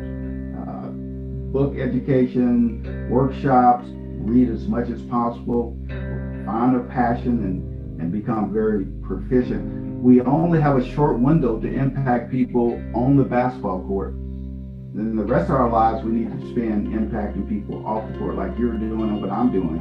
That's what's more important. Players come and go, but your impact lasts forever. Sidney, how's your golf game? Well, I had my hip replacement. I gave up golf. Okay. I was bad anyway. I guess I could have had an excuse hip replacement for my bad golf, but what I do now a little bit, because I hike. Hiking has been very good for me. You hike, you guys?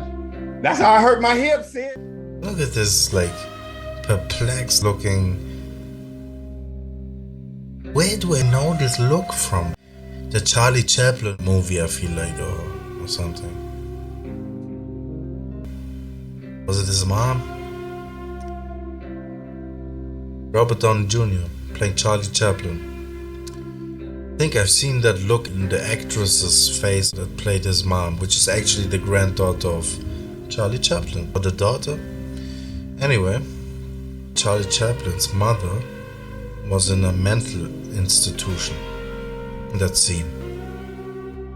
And she had a bewildered look on her face, and I feel like I recognized this look.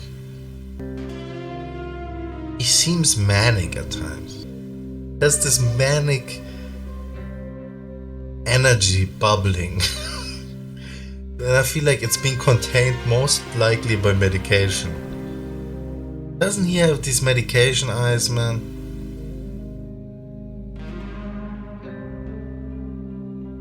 Actually something that keeps him down. Like it would be more. That's what I'm saying. Like Valley Boy gone mad, man. Like I feel like a little bit of that is in there. And they say like genius and insanity, there's a fine line. The boy might be on the spectrum. That's what I'm saying, I guess. Oh my god. Right, you're undersized, power forward, so you played at 3, had a bunch of layups and rebounds, wasn't good enough to be an all-NBA player. And if we want to grade, I was an all-NBA player by the age of 25, 3 of them. It's only 11 of us at that age. You wasn't one of them. But I want to do that, old fella. I was just speaking for, what Ant-Man was saying. And y'all trying to change the outlook on it. From his position. It's funny to me, like old fella he calls him, man. This is a 45-year-old, bro. And I haven't looked up his age. I'm 39, so I can tell this nigga, I'm not gonna go around calling 50-year-olds old head and shit. What the fuck, bro? What's gotten into you, bro? That's the thing, you get into some young cooch and you feel young again, right? That's the thing.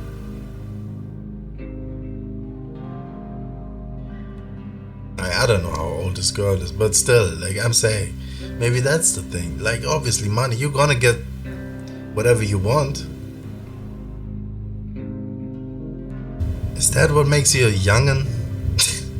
Don't you feel stupid, bro? 20 years ago wasn't, that's the millennium shit. We remember all that shit. That disqualifies you from any youngin' talk and calling people old heads or what? Old heifer. What did you just call him, man? Just you knowing shit like that makes you older than a nigga that's supposed to be talking all braggadocious with his chest. Like, come on now. Actually, your chest isn't out, right?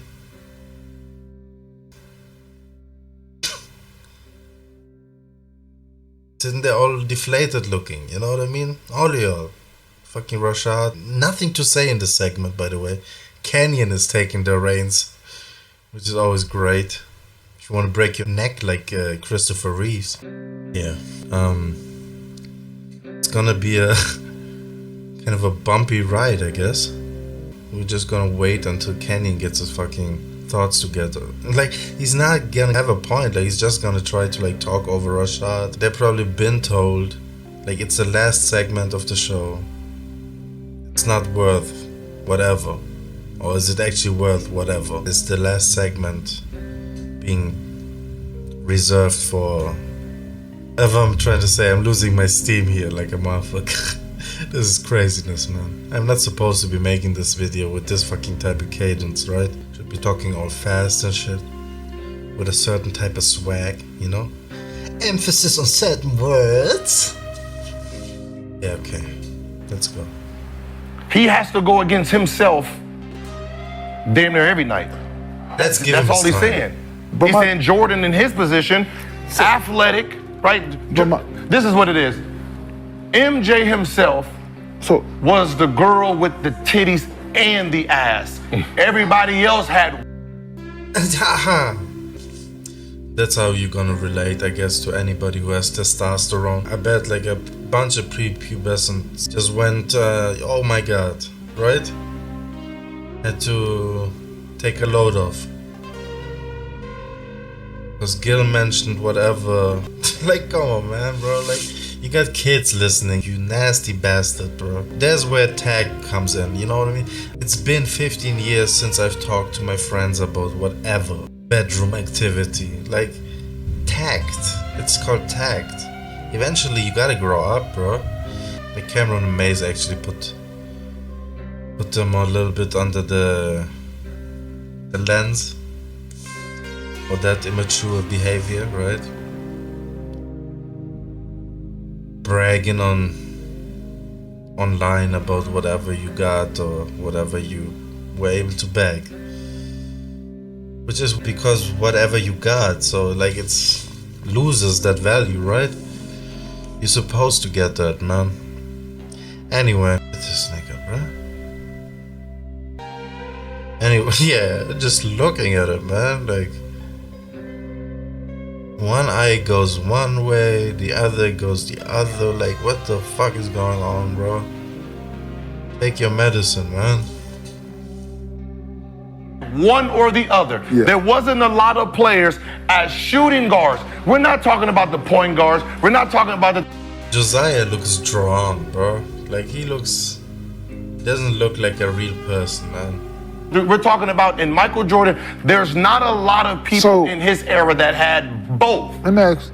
We're talking about Ant-Man was talking about before Kobe got in. So that's from 84 to 95. You got drafted 90. Right? No. And they're making also up timelines and he didn't say that. So it's just a young, dumb, perkhead youngin. I don't know. That's just his age makes me think he's a perkhead. Anyway, like, yeah, he sat there in sunglasses, most likely, and mumbled something, bro, like about nobody having skills, man. Like, he never gave a timeline, certain players. Like, he hasn't watched Michael Jordan. You heard the name. He's played the game. NBA 2K, I mean. You know? Just recently, man, I watched like some dude react to a Mike Tyson video, right? Something I just want to watch, like the new generation of people on this earth try to like relate something maybe out of my youth. This motherfucker like watching, right? Some black dude. To me, it's just some black dude. He might be 16, but he could also be 26. So anyway, he was sitting there, right? And then he said like, so I don't know. I don't get it. Like the opponent of Mike Tyson, I don't get why he doesn't, when he's playing Mike Tyson, where he doesn't block here. The way he was saying it, it sounded like a video game. And it kind of illustrates to me the detachment from reality, honestly. And I seen that earlier too. I'm a boxing fan, right? And 10 years ago, I've heard boxing fans talk about how they don't appreciate like black and white boxing, black and white film. Obviously there was color when I was growing up, but there was a lot of like black and white shit and we still watched it. So it's not as ridiculous maybe to us. But I've heard people like talk about how they don't watch like Sugar Ray Robinson fights because it's black and white. And they get distracted watching it also. And if you're a fan, you don't get distracted, honestly. They make a lot of hoopla, which kinda makes it easier for people to get distracted, right? Or it's initially actually presented like that to catch your eye. But because it's too much, it's overload, eventually you start to de-appreciate little things. So how can you appreciate black and white? And honestly, I thought because they get distracted, right? It's black and white, there's no color. It lessens somehow the value. It can be in great quality still, but somehow the black and white aspect takes so much away from it that they can't appreciate like the greatest boxer ever doing whatever he did, right? So to me, I would say they can't see black and white. Every generation loses a little bit of like whatever makes them an individual and human, really, in essence. We lose like whatever it is like that makes independent thought possible, like just appreciating something little. I feel like that is what actually makes you human, man. Not being swallowed up by the matrix. Pause. Maybe this is a little too complex for me to even go into, or to really comprehend myself in order to put it into words. But I feel like that plays into a lot of this, right? Like detachment from what we perceive as reality. So this is not Dwayne Wade. This is not even Kobe, because he said when Kobe came in, everybody, oh shit, what is this? Because he came in, he looked different than everybody else. So everybody in between that, did they have both? Ant-Man and the rest of the Hooties and the Tootie. The Hooties and the Tootie. Okay. Everybody, Ant-Man is going against. They now do have the ass and the titty. So, yeah, you're smarter. The 80s. Listen, you are smarter. Your IQ level is a lot higher because you couldn't do the things that they could. You couldn't jump over everybody. You had to learn how to dribble, pump fake, do all this. The evolution has changed it, right? So from his evolution standpoint, when he looks and goes back at the film and he says, yeah, y'all can't do what I can do, he's right. But that's the only film. So my question is, he's not fucking right or neither. I don't. Who? Ant. Well, how much back? The boy 23 years old. He's fucking 23. Right? Rev. My son is knowledgeable of the game. KJ is the same age as Anthony Edwards. He's very knowledgeable of the game. Not finna have a history conversation about basketball with KJ. About who? Why though? He said he's knowledgeable just because his ego wouldn't allow him to say anything else, right? Really, his point is that he isn't knowledgeable because he's 23. That was his point. He's not knowledgeable. He's the same age as Edwards, 23. So how could he be? It would depend on how you raised him. Did you tell him about the history of the game, right? You just played it, man. Were you even around, bro? Like, he doesn't know. So how could his son know? So that's his point. I don't know. My son doesn't know. Anthony Edwards doesn't know. We haven't watched it. We don't care.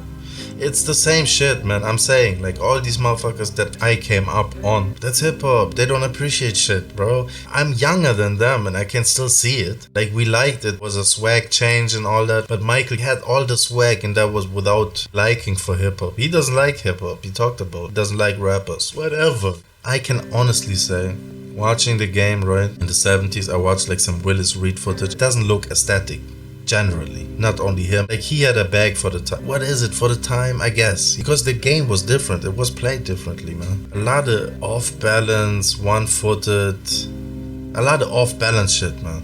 I can understand why the music that was played as the soundtrack to basketball was associated with jazz, man. And that's not very organized. There's method to the complexity. Complexity might not look very aesthetic. Just from a like casual observer, it didn't look very, I don't know, it looked kind of like basketball that I see played by novices also. Instinctual more so than set, not even gameplay, I mean like set bags of moves. Their moves were limited. They could get away with what they could get away with, right? Like athletic was these off-balance float jumpers, you know what I mean? Set shots. Like that's ridiculous to me, bro. Like who has the time to aim and shoot? It's funny, honestly. Like we seen Dennis Scott make fun of it on Open Court. If you're only able to play like that, it makes sense. And I've seen like art forms be able to hit shots, you know what I mean, consistently. Double slap shots, you know what I mean? Don't even make sense, but somehow that shit goes in. So I don't know. Whatever gets the job done. Who was skilled and who wasn't? Because you know how much basketball KJ watched before. He's only been on this earth 23 years. You're not going on the internet and watching certain clips and being able to come tell me who had skill and who didn't. That's my point in all, right? We all knew Michael Jordan was the man. We all fucking knew that. No secret. But to you to say he's the only one with skill set, all that shit, your point is invalid to me. But so the whole statement, the whole conversation from the beginning, it's crazy. I wonder when y'all talked about it. For me, it was for him to say it is bold as shit because it's invalid, nigga. How? You ain't invalid, nigga. How? You ain't invalid, nigga. How? You ain't, nigga. I can see this has become a struggle between good and evil. Satan has a question. Correct, because history teaches us that Jesus was. I'm talking about that good hair. I'm talking about that nasty hair. How much basketball do you think Because what Anthony you just Edwards said, you has just watched? said everybody else had skill. They had to do this. That was the skill that they had to have in order to play back That's like this. then. They didn't have the That's like to talent be that Mike speaking on had. football, Gil. But it's like to be speaking on football when you. Yes, it is. But the thing with Ian's statement, though, All he you said, can do is go I didn't watch watch it. much. I didn't watch much back then. That's me. I'm saying. But he's already saying I didn't watch much back So therefore, That- you that's shouldn't it, be but- speaking on it. Right. No, see, that's the. You shouldn't be speaking on it. You can, though. But it's invalid. It can be invalid. Yes, it can. Because his skill level, when he looks at this is basic to his skill level. But you can't speak on the history of it there because you didn't watch everybody play. But if I say my Ferrari is 10 times faster than your Ferrari, that's a fact. But not if you've never seen, you never. It don't- Did you line the Ferraris up? You haven't lined the Ferraris You lined the Ferraris up. up. How do you know? You don't know. How do you know? You really Because don't. I know back in You don't 1980, know your it's a Ferrari Ferrari. only goes 140. That's the fact. So mine goes 260 now. So when you gonna get? Do you know what I mean? But they- yes, then your Ferrari was the fastest. Did you line them up? I don't have to. Yes, you do. No, I don't. Yes, you do. 0 to 60 is the same. If yours only go to 160, mine goes to 260. Top speed. Top speed. 150 is So the if most we it's ain't going to never allow. reached top I'm speed- at 240. So There's nothing you can do about Speed it. in a race. How do you know? Huh? How do you know? Because How do you know? evolution says it. How do you know? You only can go this fast. How do you know? Because that's what the car's governed at. So have that you was the lined them rule. up? But that's the rule. Have you lined them up? I don't need to. Yes, you do. I To know don't. facts. To know facts, yes, you do. No, I don't. You can assume. But then you're It's an assuming it's a It's a V8. It's a V8. These are V12s now. There's a They fact. both V8s.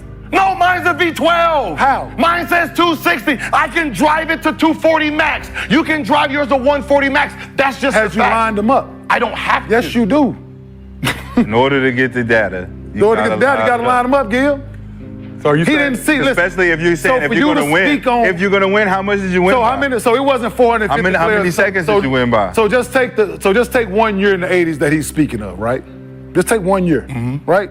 Would you want to take 88, Don't matter what year. Whatever. 89, 80? Just take 81, Okay. 82, 83.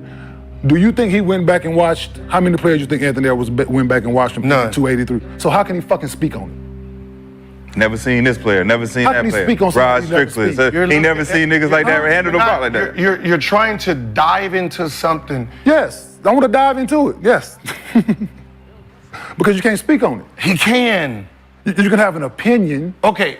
Facts. But you can't. But you can't invalidate the rest of the guys' skills. It's not about. That's what I was just saying, man. Yes, that's what he's Michael doing. Jordan was a level 10. Yes. Right? Okay. His skill set at that time was a level 10. Yes. And everybody falls under that 9, right? But that, 9. Did he say that? No, if it's 9. But he didn't say that, though. In this era, if these guys are 10s and these are 9s, How often are you gonna make that dumb point, bro? He's changing up, man. Gil's point is you can just assume he was better without watching. Also, obviously taking out of the equation rule changes.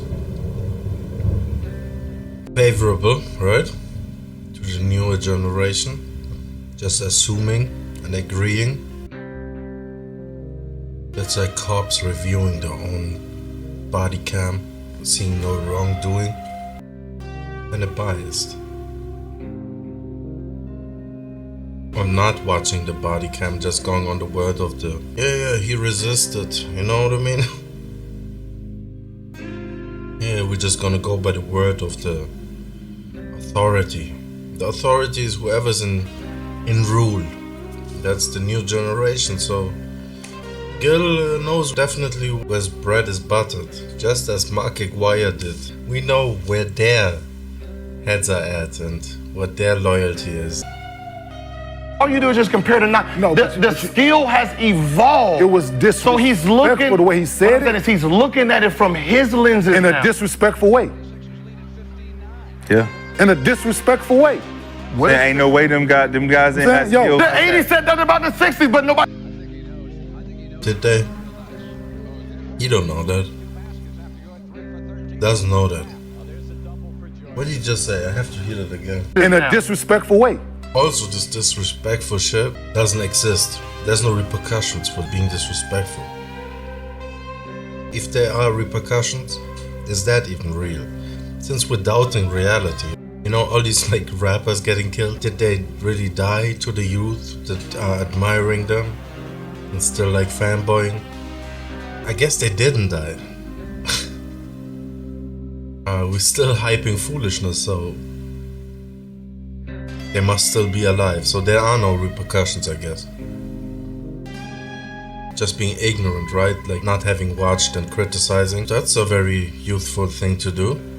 Not only is it youthful, because we like to say that, right? That's just a young generation thing. It isn't. Even there are outliers. There are nostalgic people out there, right? That kind of feel more of a bond to like past generations. But this respect thing, that was completely generational, and it has nothing to do with just being young, you know what I mean?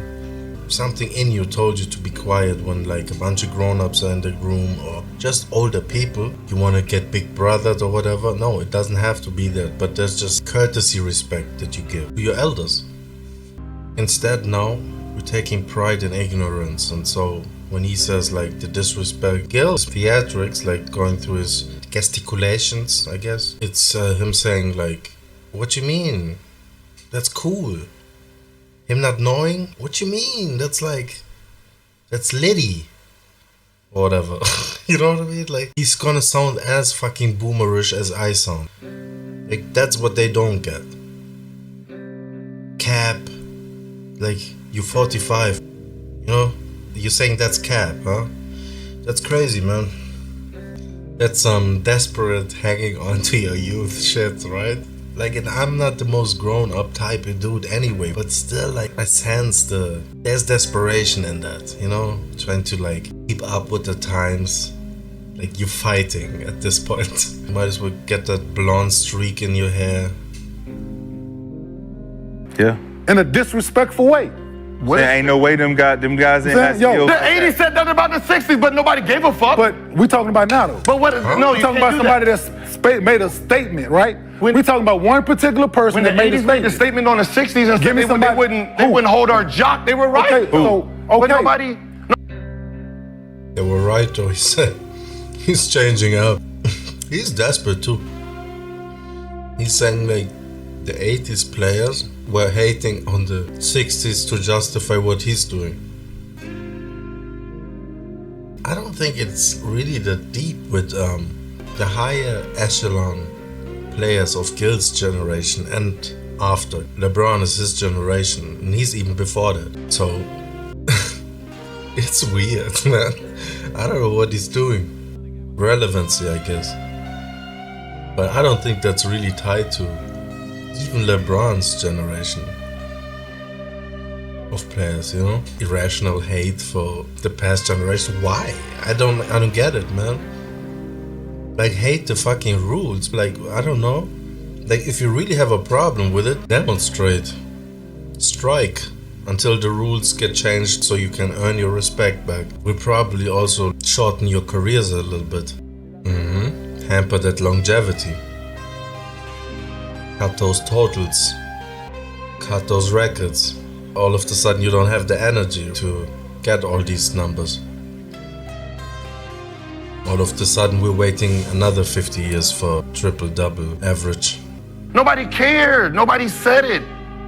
I'm saying it right now. You have, for me to speak on somebody about the 80s, I didn't play against them dudes. No, it's another thing. If you watched it though, you went back and watched. You like, nah, I actually watched. How many games did you watch? Exactly. I watched this man. I actually know his game, and they actually had skill. So for you to speak on the skill was the skill then. Yeah. Just like Olympics now, right? Right. We watch Olympics now. These Olympic guys. What is Simone? Simone Biles. Simone Biles. If she says back in the 60s, that's trash. Y'all is not as skilled as me. She's right. The skill that they had in the 60s and the pole thing, that was the very high skill then. Right. Right, everybody's complimenting each other. I guess we're going to get down to some real talk now. No. Yeah. Absolutely. Thank you. Thank you. I just... You know what happens in show business? If you get big enough, people applaud everything you say and do. And you start to think you're really witty. That's probably what happened. Yeah, and then you go home, you're all pissed off because nobody's applauding your every sentence. Ha! There's the applause. You look big. You look big. I don't understand it. Nobody's applauding it. You big. The hell you get so big? You on the juice? And you're the greatest. No, you the greatest. No, you are the greatest. No, well, coming from you, that really means something. Did I say you was big? I know you want to ask all the questions. Let me just throw one at you right off the top because I said to myself, I got to ask you this one question. Arnold's interview. Arnold's applying for a talk show. Let me see. You know, maybe I'll get a show. That would be the best. Yeah. That'd be funny if, like, they fire Magic Johnson and put Arnold Schwarzenegger's show. Arnold should at this point kill 5 minutes saying hello to Sheila E. Hello, Sheila. You're the best. Thank you. You look And great. where's my bad uncle? Right. Let him come out. He seems to have a lot of topics. Why don't we bring out that bad uncle? Hey, I can tell you this. That bad uncle, he killed the Madonna booking, huh? Oh, my God. This is the greatest show I've ever seen.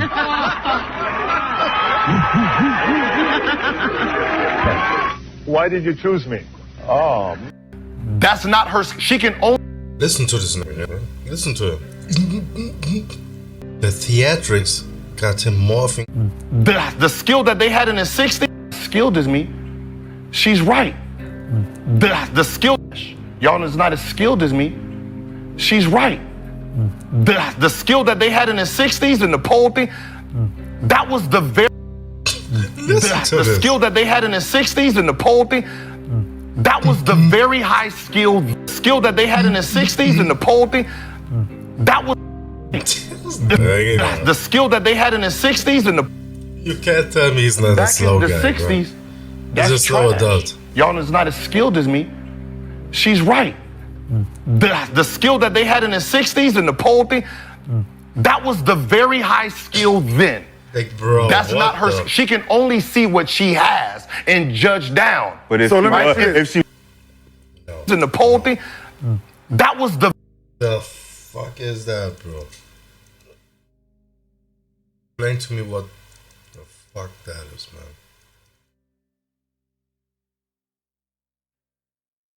What the... Bro. That's what I mean, man. Like, normal person, all of a sudden... Like, that's where it gets you, bro. Like, all this lying and exaggerating. You end up like this, bro. This is craziness, man. Just look at you, bro. That's what's become of you, man. All the recognition, you've wasted it on this.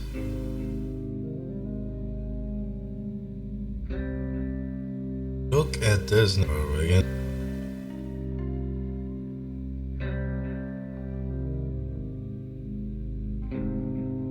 That was the very high skill then. Anyway. That's not her. She can only see what she has and judge down. But if, So she, let me was, ask you if this. she was to, It's would it bad- be it's a bad way of disrespectful? thinking, Would it be a but she can't see it no other way. Would it be Okay, so disrespectul if she therefore did? you can't If she disrespect. did, if she did She's not say saying that, it in a would it be disrespectful manner, disrespectful? though. If she was to say, right, yeah, they was cool back then, but they wasn't like, they didn't have a skill like me. Right? But you can't be disrespectful in it. That's all I'm saying. Like, you can't discredit them guys. But everybody's done it. But When Shaq disrespected every other big man, but it comes from the him. one gave. Because what, like to everybody's Yeah, point, saying this Ant-Man what has hasn't he done wanted that. to be saying this That's shit? the difference. So What therefore, Shaq, depending on. so now Shaq- if he say that, did they Shaq got to win come something back. when he was saying that. So they got to come back now when he says. But that's what everybody's complaining about, having hardware and So now- Magic. so that's what saying, he's saying. hey, We're not- Magic saying what he's My saying. thing is, He's not saying he's better. I'm not saying that. He's saying he's more that ain't what I'm skilled. saying. Evolution gives. But you can't speak. Okay, you can say that, but you can't speak on them guys' skill set and saying that Michael Jordan was the When only you one don't, with when you skill. haven't can't watched say it. that. When you say, when you haven't watched I haven't him, seen it. you can't say that. Yeah. By the way, that's exactly my point. Shaq, right? He brought up Shaq. Everybody done it, hating on the passion. No, they didn't, man. No, they didn't. It was Shaq. He started that dumb shit, bro. And guess what? That's when hip hop. Yeah, that's where it started, man. The new NBA generation where you get your coach fired, force a trade after getting drafted. Like that's when all this shit started, man. Like, you gave the slaves too much power and now they're taking over the plantation. Yeah. Shaq came in and was refusing to work with Kareem Abdul-Jabbar. Like, he had those 38,000 at that point. He was refusing with a freshly retired Kareem, was offering his help to LSU Shaq, and Shaq said, nah, I don't feel that skyhook, man. It's not cool enough. I like dunking. At least that's the story he tells, right? Like, it wasn't cool enough, so he didn't focus on the skyhook. Couldn't be that it was maybe a little too hard for him to... Or maybe he didn't want to put in the effort. I don't know what it was, man. Maybe he didn't have the grace, simply. You know? He seemed a little clumsy there, Shaq. I didn't see Kareem struggling on the free throw line, so... Yeah. So Shaq was the first pretty much to like openly disrespect the previous generations like that. And 10 years later he was still paying for it after he didn't have a ring, you know what I mean? They were still criticizing him and he was getting swept in the first round, Utah Jazz. We remember those Kobe air balls, but Shaq was the man on those teams, you know? So that's not a good example to me. Yeah, he's literally like putting. That's an oxymoron. Yeah, he's saying it and he did. Okay, then for argument's sake, who is competing with Michael Jordan's skill set? Just a moron, actually. Go back and watch. I'm asking. Go back and watch. Drexler and Dominique Wilkins. So, wait, say like skill set. So go back and watch Dominique from when Michael Jordan Dominique got Wilkins drafted and Clyde Drexler. not 84. athleticism. Right. So let's. The ass and the titties. Who had the athleticism and the jumping ability? I mean, the athletic. Only virgins laugh at that, man. Of course, Josiah cracking up. Oh my god, bro. Anyway, like Drexler, like they didn't have the same skill set as Jordan. And honestly, I don't think they were the athletes that Jordan was. Yeah, they were very skillful players.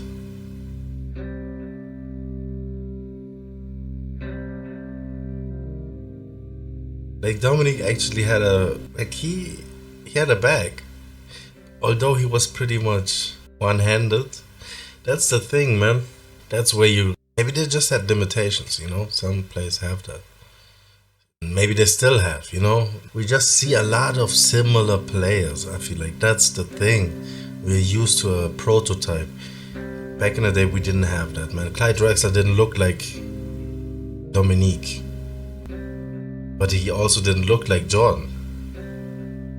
He looked more like Jordan than like Dominique. He had the glide. And Jordan had the glide, but he had something different. He had the hands, the hang time, like it was ridiculous. Neither of the rebounders and the powerful putback punchers that Dominique is, you know what I mean? Alley-oop artists, no. Dominique. That's different type of shit. Like, you don't see Clyde Drexler dunking everything neither, right? Like, he has a layup package also. And he has a finger roll. Like, who has a finger roll in this NBA? Athleticism and the skill as Michael Jordan. Probably Clyde. Oh, shit. Clyde was the closest. So Clyde was the second. And we have to, like, put up with Josiah's sound effects, man. That are so forced to me. Like, I don't know. I don't feel the guy. Like, closest, and then Hakeem. Well, we can go back and watch. Right? I'm not gonna speak on it because how many players at the time we speaking on 84? He got drafted in 84, right? Mm-hmm. From 84 to whenever. Probably wasn't 450 then. 450 players in the league. Then probably wasn't that. Only like 23 teams so, at that point. Yeah, 20. So that's what I mean. man. So I can't speak on the guy. 226 people was being drafted. Okay, so I can damn. Yeah. So I can't speak on the fact that I didn't see each team play and knew what the guy could, whether the guy could motherfucking do this shit and go to shoot in one dribble. I don't know that fucking shit, cause I didn't see him. There could have been some guys that could motherfucking hump one dribble. We don't know that, cause we didn't see each and every guy, cause they highlighted who. And listen, Gilbert will do his best that you never see it too. Like, it would be so easy just to, like, you know, play a little clip, illustrate. But nah, that would defeat the purpose of this whole segment or this fucking show, right? This is built on fucking hating without examples. Putting things out of thin air, having Josiah sit in Indian style, you know what I mean, wearing out his hemorrhoids, pretend to fucking, fact check? No, man. He's not doing shit. He's not hosting. He's not doing shit, bro. He's a silent partner. I wish he was silent, actually. Just mute him completely, bro. Enough of him. When the motherfucker can, so this is my thing, Anthony Edwards. Like, you're 23. Until you go back and watch however many games was played in the 80s and looked at all the two guards that played that position from 80 to 93. To 93, until you go do that and do your homework in that regard and not saying the same state. Nah, you don't need to do that. Like, I don't even want him to do any of that. Like, stay as ignorant as you want to. If that's not in your nature, man, like, that's lost on you anyway. Just do your thing, man. Regress. I don't give a fuck. You want him to, study up? I feel like that should have been done already, right? Like, he's in his NBA career already, so no, he doesn't have to. Gil's right. Enough of that. Gil needs better people to debate him on these topics. Who can give really value here? Like, you got Boney McNeese here. What's he saying? I feel like I could, like, club a buffalo with that motherfucker. Anyway, disrespect. We haven't seen it. All his points are that he hasn't seen it. So you're not supposed to speak on it. So bring someone on who has seen or can speak on it. And I feel like fans would appreciate it, but that would kinda... You just have to keep the same energy. That's the only challenge that Gil has, really. You don't even have to call them legends if that makes you feel better. Give them the clout by having them on and debate them. Invite them on, like, pleasantly. I feel like Josiah could facilitate that. He seems fake enough. You know, have a little pleasant debate. That's the thing. You can keep it cordial and get schooled and get put in your place, which is the little brother position, right? Or you keep the same energy, man. Debate these dudes with the same points you're making, because it's obviously based on fact, right? It's not based on like just what? Your paycheck. It shouldn't be that hard to win a debate. They're old, they have dementia. Put all the theatrics in there, you know what I mean? If you start losing the debate, challenge one of these 80-year-old legends to a one-on-one. Break an old man's ankles.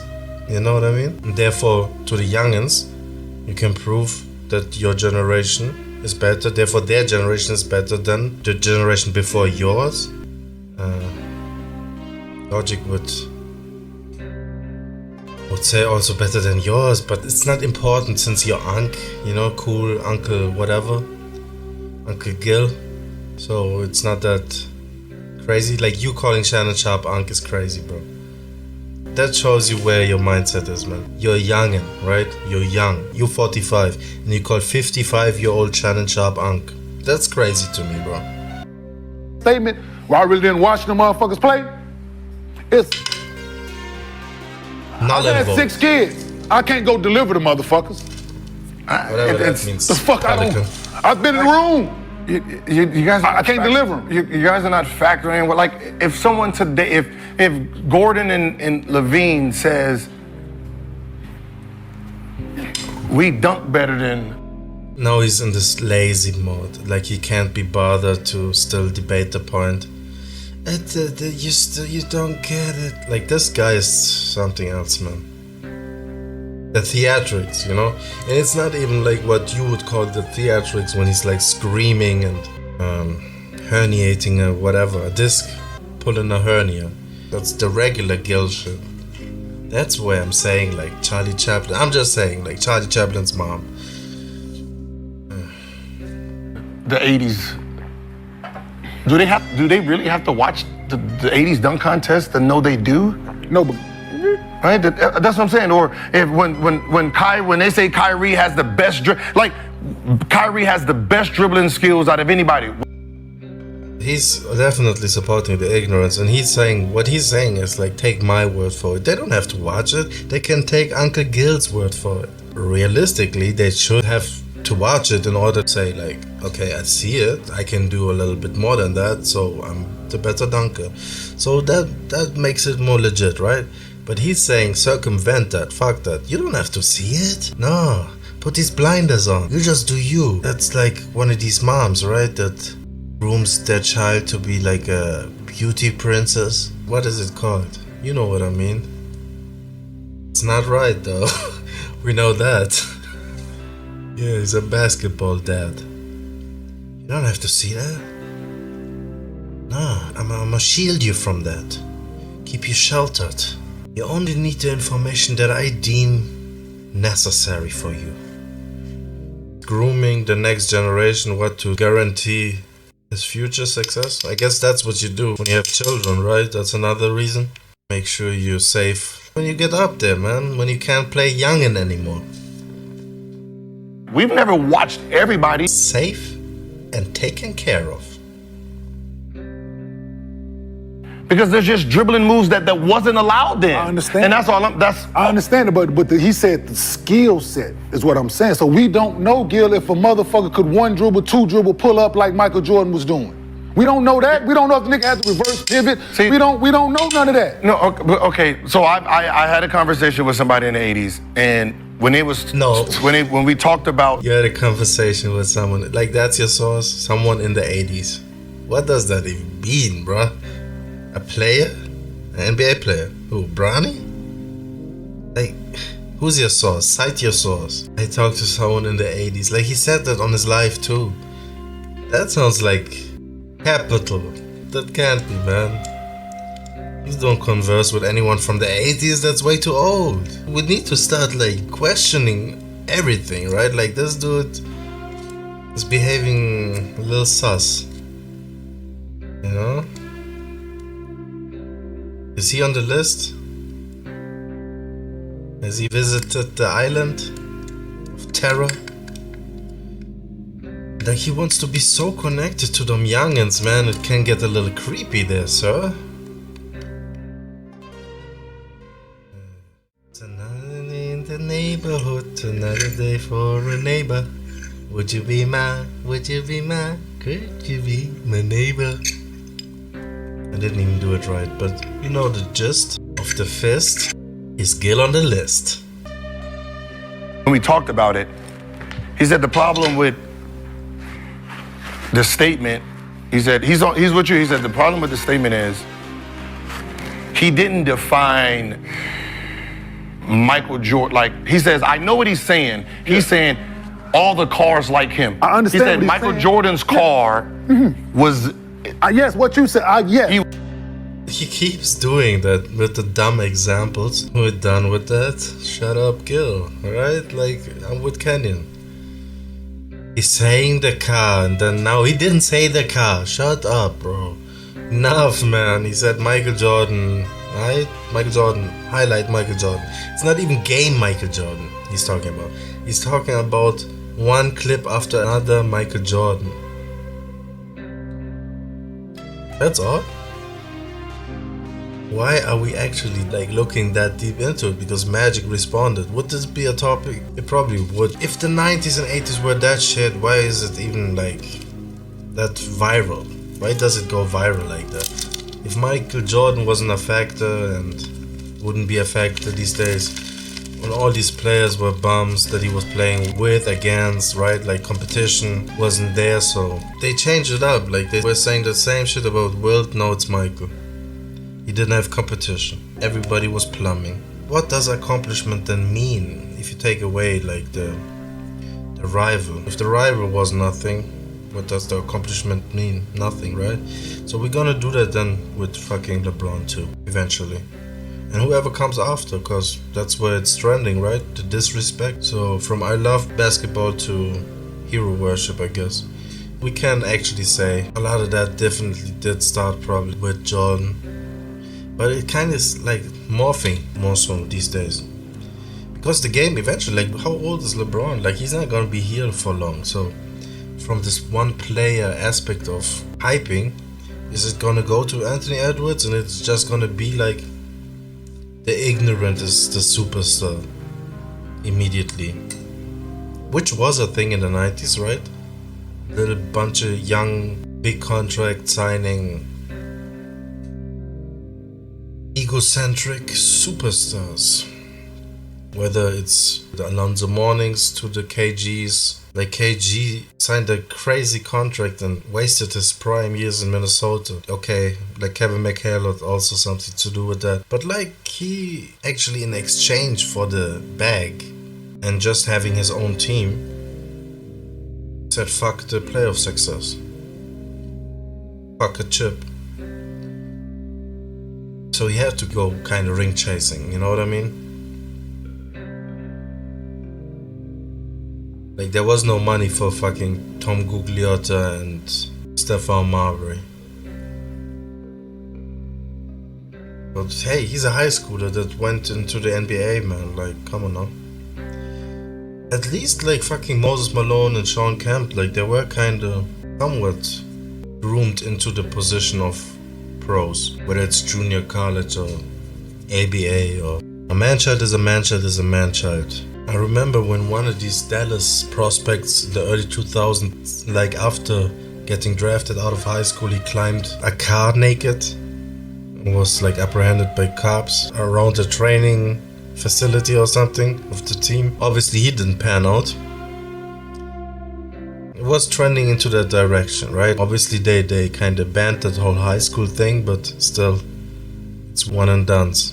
Young superstars, young veterans, no old heads, you know what I mean? And Gil actually never had the longevity to become an old head veteran in the NBA. He was a young millionaire that was playing out his contract, man. That was basically making sure he'd get his fucking money, you know what I mean? Just a fucking drag on the salary cap of any team that acquires him, man. Basically trade material. Like he couldn't get that Sam Cassell Stephon Marbury spot on the Celtics, man. You know? Before he was 30.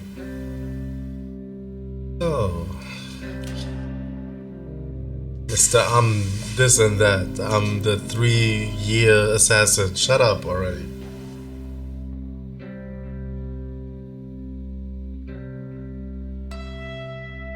He was athletic and he was skilled. If he's just talking about skill, then he will be wrong with just the skill, because that brings in now the Larry Birds, right? That brings in all the guys who could not jump or do that. They had to be very technical and skilled. And average and still. And then you had the athletic guys who didn't have no skill. They just jumped over everybody. See, Jordan was a mix of both. Yeah. So unless you say skill and athleticism, then he's going to be wrong. If he just says skill, because the guys who...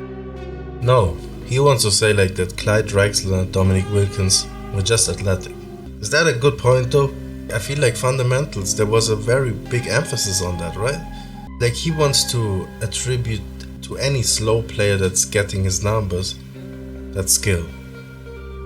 So if a guy though has athleticism, is getting numbers, that must be his athleticism. Like that's not how that works, bro. Like you can't have a mix of both, 75-25, 65-35. Like come on now. You know what I mean? Look at these eyes, bro. I'm just saying. Like he's a cartoon character. When Bart Simpson gets choked. who couldn't jump, Chris Mullin and all that, they were very skilled players, right? Mitch Richmond and all those guys, they were skilled. But that wasn't Michael Jordan. Michael Jordan was skilled and athletic. Yeah, so that's more you, Anthony Edwards. In your time, players are more skilled and athletic. His statement so his statement is to make the statement, you got to elaborate and go, and he's limited in his vocabulary and his knowledge of the game to give a real answer in that moment. Because you haven't watched enough basketball. You ain't played enough baskall yet in your lifetime to be speaking on them dudes. So that's what the statement for them guys was disrespectful, right? You disrespected a whole fucking decade of basketball and a lot of basketball players with that statement. You shit on them dudes' career. Them dudes is Hall of Famers, very skilled, so they felt shitted on, right? And that's just, so guys now they can go out and say, "No, young fella, you fucking wrong." I'm one of the guys say, "No, young fella, you badass, absolutely." And so are them dudes. It just looked different. It just looked different. You just gotta stay, like, the real problem is it's what all of us, right? No. We also don't have to coddle you. The old legends are not getting coddled by fucking Anthony Edwards, right? Like, he doesn't have to. I'm not saying he does. But, like, if you don't show respect, they don't have to, like, blow sugar up your butthole, you know what I mean? You're all great, but no, it doesn't have to be. He's saying they weren't skilled. They can't say you weren't skilled. You're not skilled, man. You're not skilled. You're a high jumper. Fuck you, bro. We play with you. You're an End One mixtape bum, bro. You can't play in the league we were playing. Like that type of shit. That Charles Barkley shit. That he was talking about the mixtape guys, you know? Yeah, they're entertaining and everything, but they can't play with us. You understand? Same goes for you. Little fellas, you. Like, compared to whatever was around, like, you're little. You're a baby. We can't unsee what we see. Yeah. Right? So that's why everyone should stay in their era. Right? If you was a 10 in your era, you was a 10 in your era. Right? These guys. Bro, why don't you stay in your era, man? You stay in your era, bro. Like, you try to, like, be in every era, every player is your favorite player. This guy is not to be trusted, man. Guys are 10 in their eras. Doesn't make anybody 10 better than other. Like, they were handicapped by the rules and the regulations of what the NBA was. That's why I don't like when people say, y'all soft in this era. Yeah. Because the rules change. If I had to play that way, I would have to play that way. But if you tell them that they have to play this way and you put them in your era, they're bigger, faster, stronger than you. So you're telling them they have to play brute basketball and that's what they have to do. Then they're going to do it. They're going to do it. Absolutely. Right? You allow Kenyon Martin to knock you out the motherfucking air. Yeah, he's going to do that. Yeah. Right? He's strong enough and big enough to do it. Right? The two guards now, everybody's 6'6" to 6'8", 235. right? That's everybody. The point guards and Luka and all these guys, like there was no point guards in that era that was ready for that yet, right? So you have to stay in your era. Yeah. That's all it is just stay in your era. You can give your opinion, but not shit on the previous era. That's like when you say it that way. Like I said, it came across as if you like them saying them dudes. Everybody has worked hard to get to the NBA, right? Some guys are luckier than others. Some guys more skilled than others. Some guys jump higher, run fast, shoot it better, whatever the case may be. You just can't do that because it comes, like I said, it comes across as disrespectful coming from in them guys' opinion, coming from a fucking kid, basically. So, like I tried to look past like what he was saying and what he meant. Like, sometimes you got to. What was he trying to say? Dudes, it's fucking black and white, Mike. But that's what I said. You're in media now, so you have to have that gray area, right? We have to have that gray area because we have to decipher the bullshit with the real shit with this to be able to have these conversations. Them dudes that played, they ain't got to fucking have no gray area with him. They think fuck Anthony Edwards, right? But they say fuck anybody who made more than them. They said fuck the '90s, fuck the early 2000s. Cool, I'm with it. They standing on it, right? Nobody says that. That's crazy, they standing man. on business, right? The wedge he's trying to create between the generations, right? Like generations that don't have much in common with each other, honestly. You know what I mean? I don't know where the resentment stems from. Like, he must have been bullied by vets or something. I understand. That's why he's also going against the Inside NBA crew. He's trying to get rid of the old guard so he can wrestle some ownership of like that vet position for himself for the young generations. Like, he doesn't like them going to Hakeem. I guess it's competition to him. He thinks they can learn more from the 2000s, so that's his direct competition, so he's competing against all that was before him. Because he's actually trying to get employed, is what he's trying to do.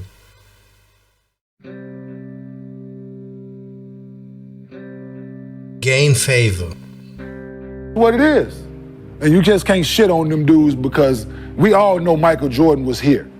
There's no debate that Michael Jordan is here when it comes to everything from fucking 84 on, right? We all know that. It was displayed, he displayed it. My thing, it was some other bad motherfuckers that was getting it in during that time and era that was skilled as well. Probably not that skilled. Michael Jordan over here, like we keep having these conversations. But I said, let's stop mentioning, like you said over here, let's stop mentioning Michael Jordan when we talk about certain things with the game of basketball because you're never going to see that again. So let's stop comparing everything to that, to what we saw. Also, nobody said the game of basketball before Michael Jordan. That wasn't a thing. He made that sound sexy. Because them other dudes could play, it just didn't equate to that. Wasn't nobody else doing that before him, and we ain't fucking seen it since. Might try to come close, but ain't nobody seen that yet, so. I just took it as, I think he was more talking about Jordan's competition versus Kobe's competition versus his competition. There's more elite skill athleticism that he has to face. The niggas played in Chucks. How fucking athletic did you expect the motherfuckers? Like I heard somebody was talking shit. Somebody was talking shit about him and say, why respect? I couldn't jump over a nickel. Of course you Someone. Can, right? Zero. What? How the hell? Steal. Zero. What do you mean? Corny. What do you mean? That's sad. Rockets fans smell victory. Rockets have the ball. And Anthony Edwards, what comes out of his mouth, he thinks he's the new Charles Barkley. I think he's a good quote master. He's funny. But I think he's going overboard, and now his jokes and his comments are starting to sound corny. And he's only 23 years old. He was born in what, 2001, 2003? So I understand it.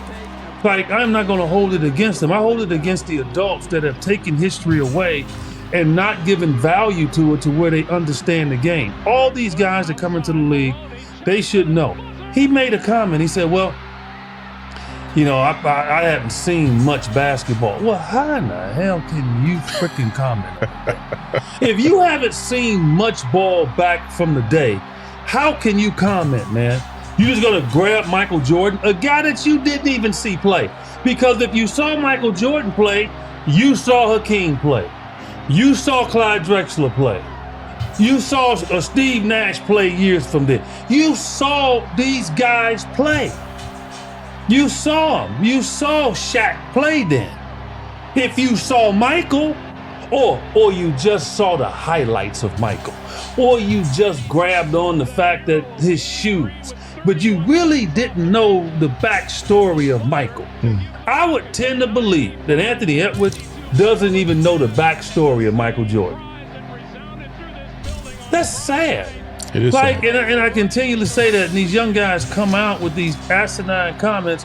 Magic Johnson is the most beautiful basketball player I have ever seen on a basketball court. That doesn't mean that I think he's better than everybody, even though in my mind, I think he is the GOAT right now. I won't give the GOAT to, say, i.e. LeBron, because he's still playing. So Magic is my GOAT right now. When he was on the court, you saw everybody. It's like a great movie. It just wasn't one actor that stole everything. No, it was everybody. And Magic made worthy. Like, he put him in line to get an Academy Award. Kareem lifted him up higher as an older man. Byron Scott, Kurt Rambis, they start calling him Superman. All these, Michael Cooper, he's getting ready to make the Hall of Fame. Like, Magic made the game beautiful. That's a skill. It is a skill. That's a skill. He's one of the greatest passers ever. For him to say that, and him and the legend of Larry Bird, the most dominant white ball player in the history of basketball, and how he used to pass the ball, and how slow as he was, but he still had one of the quickest first steps, and he can just make people look silly, and that's a skill. What are you talking about? That's why I don't blame him totally. I blame the people that taught him. I blame the people that held him back from really understanding the history of the game. And it's an embarrassment. And they got to get better with it. What I would say to Anthony Edwards if I was sitting in front of him is, I want to give and you were in the military, and I'll just give this example. If you were in battle, Sure. Would you like to be in close quarters, like having to go into homes and find the enemy? Or would you rather be away where you got planes doing their damage over the I was top? in the Air Force, so you already know what I was out. So in basketball, back in the day, as he's talking, the three-point line was not a weapon. Everything was done inside the three. Yes. So it made the court much more tougher to move around. You had 10 bodies in there, big bodies in there fighting. So what did they do? We had to have a skill to be able to get open. We used up and outs, V cuts. We used our teammates to get open. Like we knew how to just face up, triple threat, instead of stepping back like a lot of these young guys do, and they're freaking out of bounds. How many times do we see them step back and out of bounds? How many times? Okay, what we did is a triple threat. Our first step was forward to drive the defender back because why? We knew we didn't have much room to operate. We couldn't. We didn't catch the ball outside the three. 2 dribbles back in our day with hand checking, you couldn't get to the rim. All right, so you had to get as close as you can, and that's getting open with different cuts to get open, holding your man off. Once you caught it, triple threat, now 1 dribble can get you to the rim. That's a skill. That's a skill. We had to learn to operate in close quarters. I would rather operate in the plains like he will have to go through some building and peeking around corners, okay? Because that's a skill. They don't play that way in today's game. They shoot from way out. That's their skill. And then they got all the dribbling. And as I told a guy yesterday, he said, well, guys are more skilled today. I said, how many points you get for dribbling? 0. 0. How many points you get for jumping? 0. I couldn't jump over a nickel, but I scored a total of over 20,000 points in my career, regular season and playoffs. I couldn't jump. I had about 15 dunks in my career. It's a skill. What do you mean? Our skill back in the day is better than today. IQ is better because we had to use our head. We had to navigate. You cut through the lane back in our game, you got knocked on your butt. They got rules now, you can't touch a guy cutting through the lane. So our ability to navigate the physicality, Michael Jordan, remember they called it Jordan rules, Jordan's kicking his butt. Yeah. Michael got smarter. Michael said, you know what, I can't keep jumping over people, so you know what, I'm gonna improve my game. And that was everybody, it just wasn't Michael. And lastly, I'll tell Anthony Edwards this. And I'd tell him to his face, oh, trust me, I would, because he's a young dude. I think he's going to be a tremendous basketball player. So don't get me wrong. I think he can be special. But he ain't special right now compared to Clyde Drexler. Clyde Drexler eats your lunch. George Gervin will have you babbling to yourself. Okay? That's how good they were. Dwayne Wade wear you out. Right now, based on where you are now, and Dwayne Wade would wear you out. Those are skill positions that you played. Stop, man. Like, you know, guy won a gold medal. He goes a little deep in the playoffs, and all of a sudden, you know, he's getting the attention, and all of a sudden he feels he's there. You're not there at 23, man. He's just not. And I tell him that right to his face.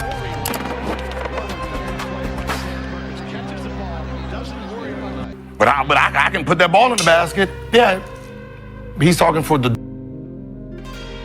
That discouraged him too. I can put the ball in the basket, like, oh, that kind of stung him. He don't like it when like these not jumping types score a lot. That irks him. Not fast, doesn't jump, but scores a lot? Ew, right? We don't want that. Below the rim? When that was most of fucking Gilbert's career, below the rim. He's not a fucking high flying point. He's not Baron Davis, he's not Steve Francis. By the way, imagine if Steve Francis had big hands like Michael Jordan. Maybe he'd be the GOAT. How about there's just outliers and Michael Jordan just happened to be the greatest outlier of them all. Just happened to have a bunch of like superhuman aspects of his game that made him far superior and look far superior than his competition in his position.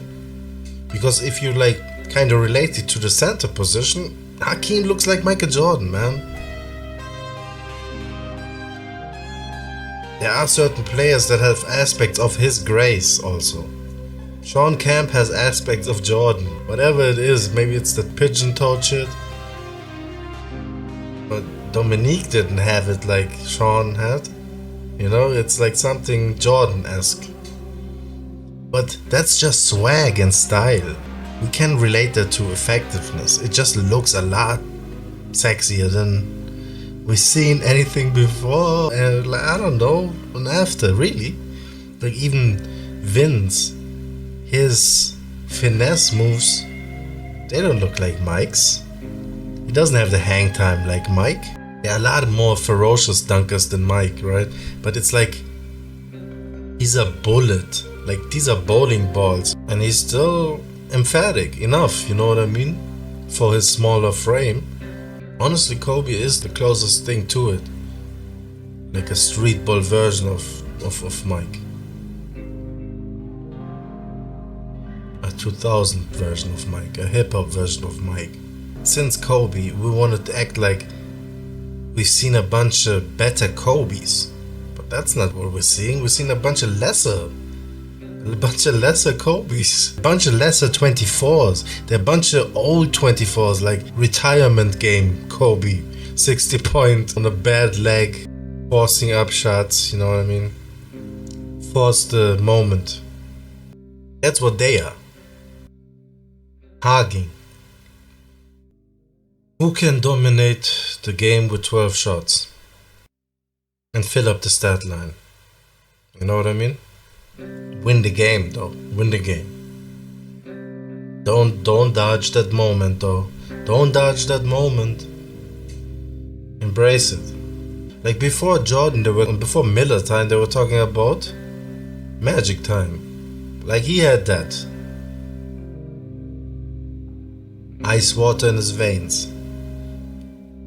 He didn't even have that conventional bag we talk about, right? But somehow he ended in the position to win games. Reason all. His stroke doesn't look like Allen Houston's. I'm just talking. Duel. Like he has to go against people that do the same exact thing as him, right? So yeah, you couldn't jump. Like he don't get to play against a whole bunch of Klay Thompsons. And how annoying is that, though? They all have the same package. A bunch of these. Back in the day, like there's a lot of individualism, man. The variety kind of makes it more attractive, and also like kind of makes the grade, or I don't know, like if everything looks the same, whether it's good or not, like you would like to watch 5-on-5 and everyone be Michael Jordan. Positionless basketball, like everybody has that same bag. A center has the same bag as your guard. It takes away from individualism, like really separating yourself from the pack, or bringing something new to the game. Like it kind of hinders that. You kind of being constricted more so. Like people talk about it's more free flowing, but your creativity gets constricted. I think Paul Pierce made that point. I mean, if he did, that's Jordan, then a bunch of Klay Thompsons, right? He has to be against more people like him. As I said, it's just evolution. Like I kind of understood it, but I didn't really, you know. It's the '80s is protected, man. Look, when I heard it, I'm like, easy, young fella. Like somebody was asking me, like, the only issue that I be having with like some debates when I hear people talk will be when they like my 5, right? My 5 comes from when I understood the game, right? Yeah. Your top 6, that's for the top 6, yeah. My top 6 still trying to figure that shit out. Yeah, That's really confused. Which is your right? It's gonna take me a couple years to figure that shit out, right? Like when people have like Kareem and Russell and all these guys, and I have a problem with that. The reason I have a problem with that is I'm born in '82. I'm seeing Michael Jordan's second three-peat. Yeah, I seen the first one, but I don't know what the fuck I'm watching. I'm a kid. The second one, I'm a teen. Okay. The problem with that is we still don't know what we're fucking looking at. Because if we listen to every teenager today say, who's your GOAT? You get mad at the answer. When they say Paul George, and everybody older like, what the fuck are you talking about? Because what they're looking at this age, they say this, just like what we're looking at that age. We don't really understand basketball to the point where we get to sit and really judge it. So for the most part, look at this demented ass. Nah. You make a half point, like, I understand, like, I can relate to what he's saying about Jordan. Like, you see, like, the tail end of his career, and, like, how much do you really understand about the game when watching it, right? Like, but I pretty much understood it. Like, how hard is it to understand, bro? And then when you play it yourself, like, it's not even that serious, bro. I feel like you can get through a fucking NBA career without really understanding rotation and shit. Like, just playing off instinct. I don't know, maybe that's just me being a little ignorant, but like me watching like these New York Knicks, Atlanta Hawks series, or watching old games, you know what I mean? I feel like I didn't have much of a problem understanding, like, how hard is it, man? I know the rules, so how hard would it be? Anyway, I've rewatched old games when I was young. Games way before my time, before I even watching games from current generation's players. Why should I favor the current generation players? Like when I play NBA 2K, I also would create like a super team or whatever. Like I'd rather go with what I think is the best small forward than go with LeBron, bro. Like if I make a team, my small forward is gonna be Larry Bird, man. Or maybe Scottie Pippen, who knows? Depends on the fucking team I'm trying to build or whatever. It doesn't have to be LeBron, bro. You know what I mean? It doesn't have to be, man. You would put in any position LeBron because he beat you and whispered something in your ear. I don't know, maybe his hotel room number. That's probably what he whispered, bro. Shut up. You can only really start judging basketball from when you really understand the game. Before then, it's kind of hard. Like we can watch it and say, okay, this guy is good, but when you let the kids talk today, they tell you who their GOAT is and nobody likes it. Just like when we said who our GOAT, you couldn't tell me Penny Hardaway was the baddest motherfucker on earth because I had to watch him before Jordan came in. Right? It's what? That's why I like when you tell me to judge Kareem, I can watch film, but I seen Shaquille O'Neal. Then he has the dummies, bro. He entertains dummies, though. That you gotta give him, man. He will switch up on you, too. If a comedian like Ari Spears that doesn't know basketball like that, he can, like, convince him that any point he just made is null and void. Like, all of a sudden, the young fans are the dumb ones, and they don't understand. Depends who he's talking to, bro. Come on now. You wanna see the switch up? I've said and poking fun, I respect him. You can't not respect him. And the man is one of the best. But he ain't Jordan, B. Jordan's the GOAT, man. End the conversation. And this season right here, we can finally put a pin in that garbage. What? This season right here. So we go Mr. Wizards Jordan? Wait a minute. But hold on. Even that Jordan was doing just as well as the average player in the NBA. He was average. He was still putting up 20. Yeah, he was average. He was putting up 20. At 40. And it was giving some of the premier players the business. So, you know. All that energy, man. Let's go. What happened with like 80s, 90s, if you notice, most of the GOATs are actually in that era. It's just the way like society was at that time. So when you think about GOATs, they're usually sitting in that 80s, 90s, 70s era. Jordan, what he brought to the game, style, grace, talk, he became the Bugatti. Okay. The just one of one. No one can reach it, period. No matter what you do, you can't reach that vehicle. Okay, well, first let me say this. I personally have a problem with people going, there are many GOATs.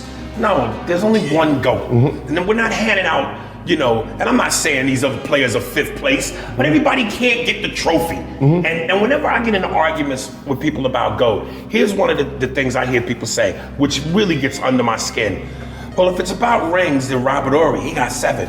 Yo, if it's about rings, then Bill Russell, he got 11. And I go, y'all don't understand what totality means? The recipe for good gumbo, AKA GOAT, you have to have it all. It's rings, it's stats, it's influence, it's pop culture, it's global phenomenon. Mike possesses a lot of things that some of those other dudes don't. Now, Bill Russell, 11 rings, to be commended. He's saying, in an era, but is he really listening? In the whole era. And Larry Bird himself said, basketball is a black man's game. Anytime the opposing coach. Another ignoramus. I'm not saying that Ari Spears is like some arbiter of truth here. That's my point. He's a fucking casual that's putting Gil in his place on a topic that he's now fully blooming on, right? Like, that's his bread and butter. What happened? Put a white guy on me, it offended me. The best players are black. So if you're one black guy in an era with 3 black guys and you're a giant amongst midgets, with a shortened season, kill that argument. And then when people bring up Robert Horry, here's what I say. Y'all don't understand the difference between being the reason you win and winning for a reason. Robert Horry, right place, right time, 7 rings. But he wasn't the reason they won. Yes, you need role players. But when you look at guys like Magic, Michael, Bird, Kobe, Shaq, Hakeem, those are franchise. They're the reason their teams win. Robert won for a reason. So understand the difference. And miss me with that shit. No. When I say GOATs, I mean like music GOATs came from the 80s and 90s. Yes. Like the 80s and 90s was the best era. But that's what I said, it's the best era. It's the best era It's just ever. for some reason, that's just the best era. Who today is better than... This is a weird conversation, man. You can tell Gil is not willing to have this debate. Aries is not listening. He's just ready to say whatever he has written at home. Yeah. He's a good performer, I guess. Good old Aries. But Gil, look at him, man. He's not ready for none of this. Than Mike Tyson? Who today is better than Whitney Houston? What's so funny Who today is better than Michael Jackson? When you're having an argument, that's where you're stuck. It's like when you're talking about today versus the 80s, it's like, anybody who breathed in the 80s, you're not gonna win an argument. It's like you're trying to win an argument, it's like... But do you say that because you agree? Yeah, but even with me, I'm like, yeah. Oh, see, he can't stick to it. He's trying to put like this strawman shit out, right? Like, even if he would lie, like, I'm not saying I'm gonna disagree, right? Like, but even if he would, it would be fruitless. That's what he's trying to imply. You can't argue or debate with stuck on whatever. Like, he's saying whatever happened in the 80s is great because it happened then. So something was in the air that made that the greatest era ever. Like, I don't even relate to that, honestly. What makes the 80s so great? I feel like the 80s were pretty corny. But like, that's his strawman argument. And he's being called on it by Aries, so I gotta give him that. Aries finding out right now. You can see by that look, right? He's finding out this dude is not to be taken serious, man. And look at Josiah. He can believe his papa. Who can beat MJ? Who can beat the other FJ? Who can beat, Let me ask you this Who question. can beat anybody from the 80s? Let me ask you. Oh my god, he's trying to be in the comedian clique. I think honestly Gil is probably intimidated because he's moonlighting as one these days. So yeah, the presence of a comedian can... Say that because you agree? Anybody who breathed in the 80s, you're not gonna win an argument. It's like you're trying to win an argument, it's like... But do you say that because you agree? Yeah, but even with me, I'm like, yeah. You have to think about it. MJ, who can beat the other FJ? Who can beat, Let me ask you this question. Who can beat anybody from the 80s? Let me ask you this question. It's like, what happened in the 80s that made everybody This is posed to both of you. When people brought up the debate, who would win between... That was awkward, huh? That was kind of awkward. Did you see Josiah? He couldn't, like... He tried to, like, somehow spiritually support Gilbert in his answer. Because he knows, like, what they're building their brand on, right? Like, hate. Did you agree? Yeah, but even with me, I'm like, yeah. Who can... Like, what is that? Why is he trying to sign language Gilbert's thoughts? What is going on? MJ, who can beat the other? Oh, wow. Is this guy maybe his handler? Huh?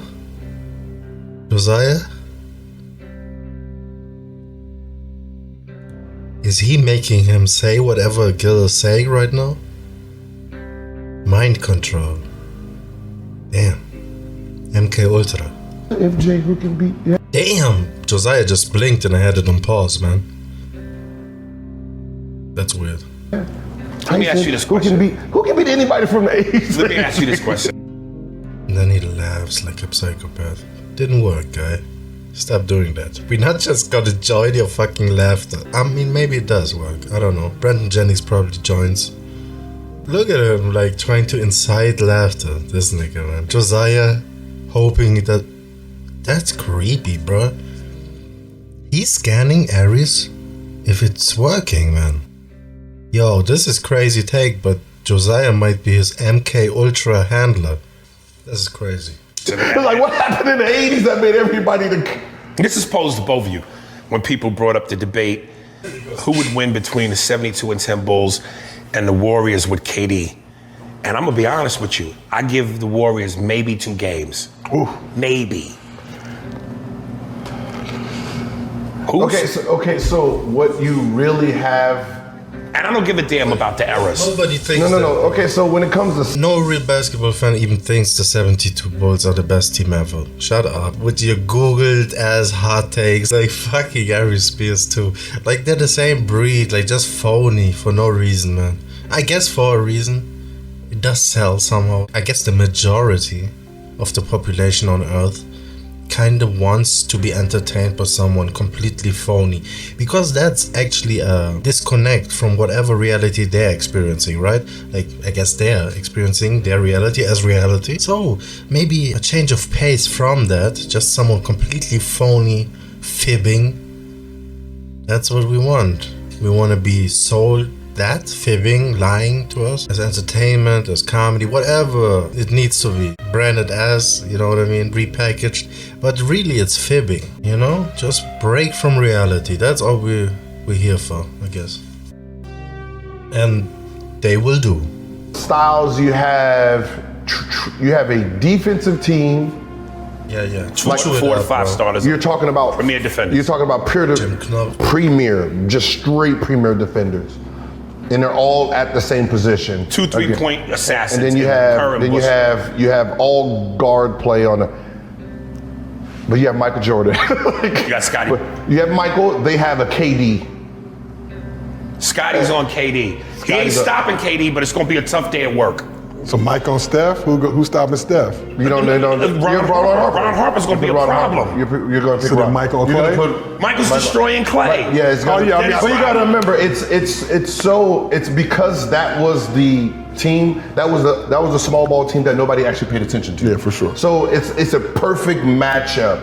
But you know, when you're talking about somebody like Jordan coming through the lane, like he's gonna average 40 something that series because there's no one that can physically stop him. And if you are talking about today's rules, yeah, he's gonna average 40, maybe more. Like he says, he's a Michael Jordan fan. I feel like to justify whatever take he just gave you, he has to say that. That's my preference. That's my number one. So you never can call him on anything because he's always contradicting himself. Or he's never giving a definite. Like he's just arguing for the sake of arguing. Yeah, that's a hustle, man. And that's pretty much on brand, right? Like with the original Hibachi. Like that dude. What's so funny is no matter. Like I said, man, genius and insanity. There's a fine line. Like the thing is, it's gonna be KD and Jordan. There's going to be 2 premier players because they don't have a 7-footer that's going to be able to keep up with him. No matter if you put Pippen on him or Jordan, or what's the name, he's still going to be able to pull up on anybody. So it's those 2, and then Jordan is going to carry because no one is physically. And you don't think that from a you give him 2 games, I'll give him 1, maybe 2. Like I wanted to say sweep. Yeah, that's what I said. Depending on how mad Michael is. Okay. But you got to remember, you still got KD is just a different beast. So okay. he can carry the team. Don't break your neck, Josiah. Pause. He can carry a team because you really he's gonna put Pippen in foul trouble. He'll put those guys in foul trouble, but there's nobody stopping Michael from getting to the basket. Okay, this might be my old man. But I don't think Golden State wins this series now. Okay. Put Pippen in foul trouble.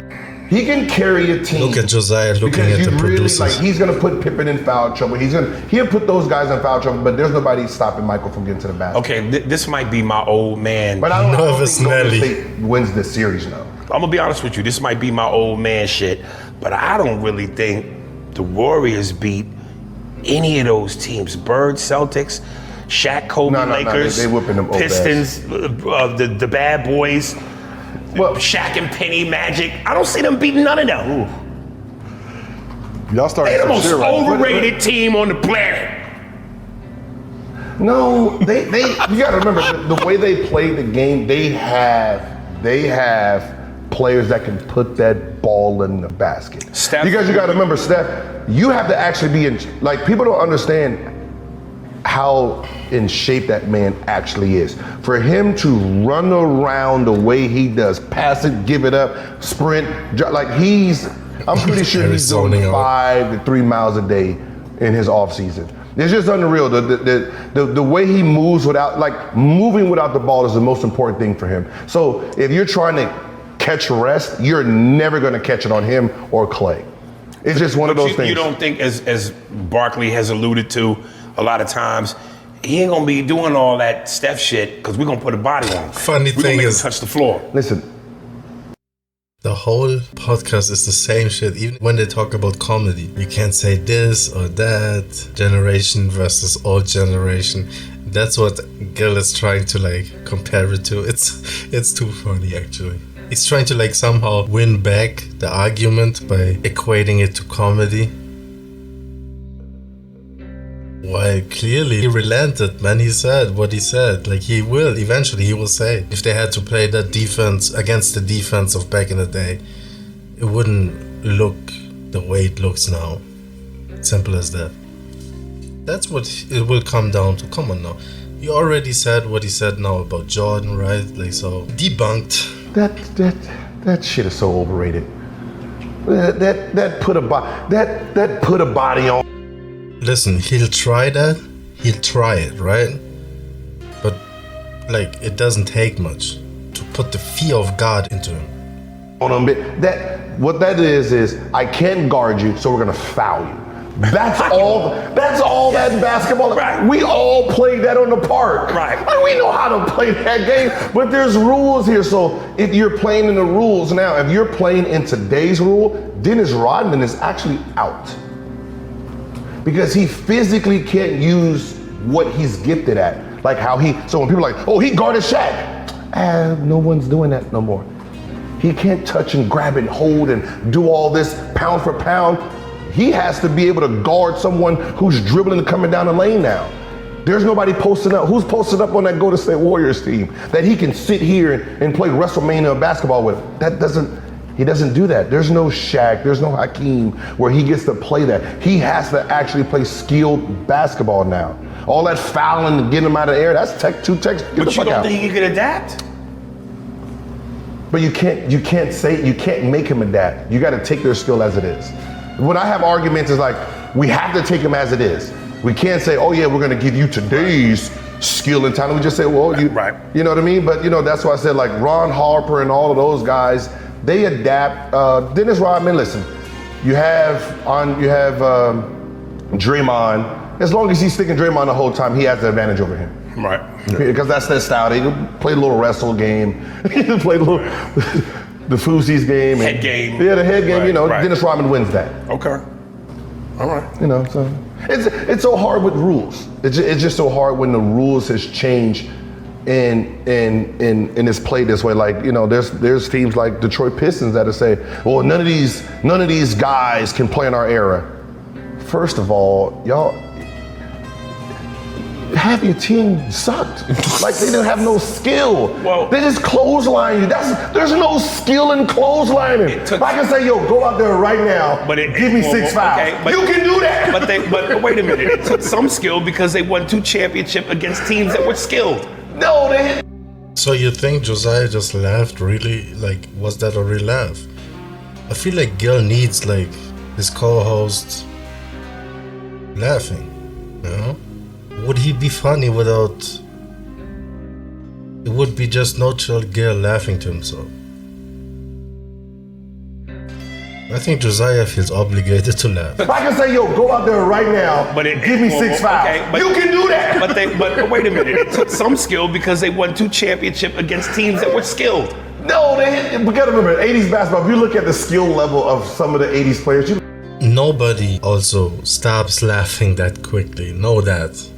No, it took some skill because they won 2 championships against teams that were skilled. And it's over. No, we gotta remember, 80s basketball, if you look at the skill level of some of the 80s players, So they're just never going to dribble with their left hand. See, here's it's just no, but wait a minute now. Dominique, we already know what they're going to do. Wait a minute. He going to dribble down that lane with this hand and try to windmill with the 2 feet. Okay, but LeBron doesn't have finesse and grace and beauty. He charges down, dunk, maybe a layup, but his game is all charge and brah. So I call it the Hummer tank.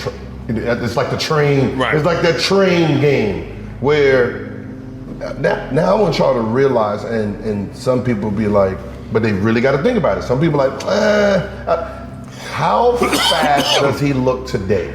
LeBron. Mm-hmm. Yeah, he's a physical specimen. Whatever. Like it's the gate. It's the gate. It's also like in the air. How do you look on posters, man? Jordan looked crazy on posters, bro. LeBron looks like Shaq. He looks like Rodman, bro. Like they look like mid-rebound. Rodman mid-rebound. One leg kick in the air. Or sitting like fucking Josiah sits. Indian style in the air. Like, come on, bro. They look dumb. They look slow. Like slow adults on posters. That's the difference, man. You know what I mean? Jordan knows to kick his fucking legs to make that shit look elegant. Desmond Mason does too, by the way. Imagine that in 2003, 4, 5. Which tells you, in essence, we're just talking about flair. We're not talking about skill. We're talking about flair. Not the game that I love.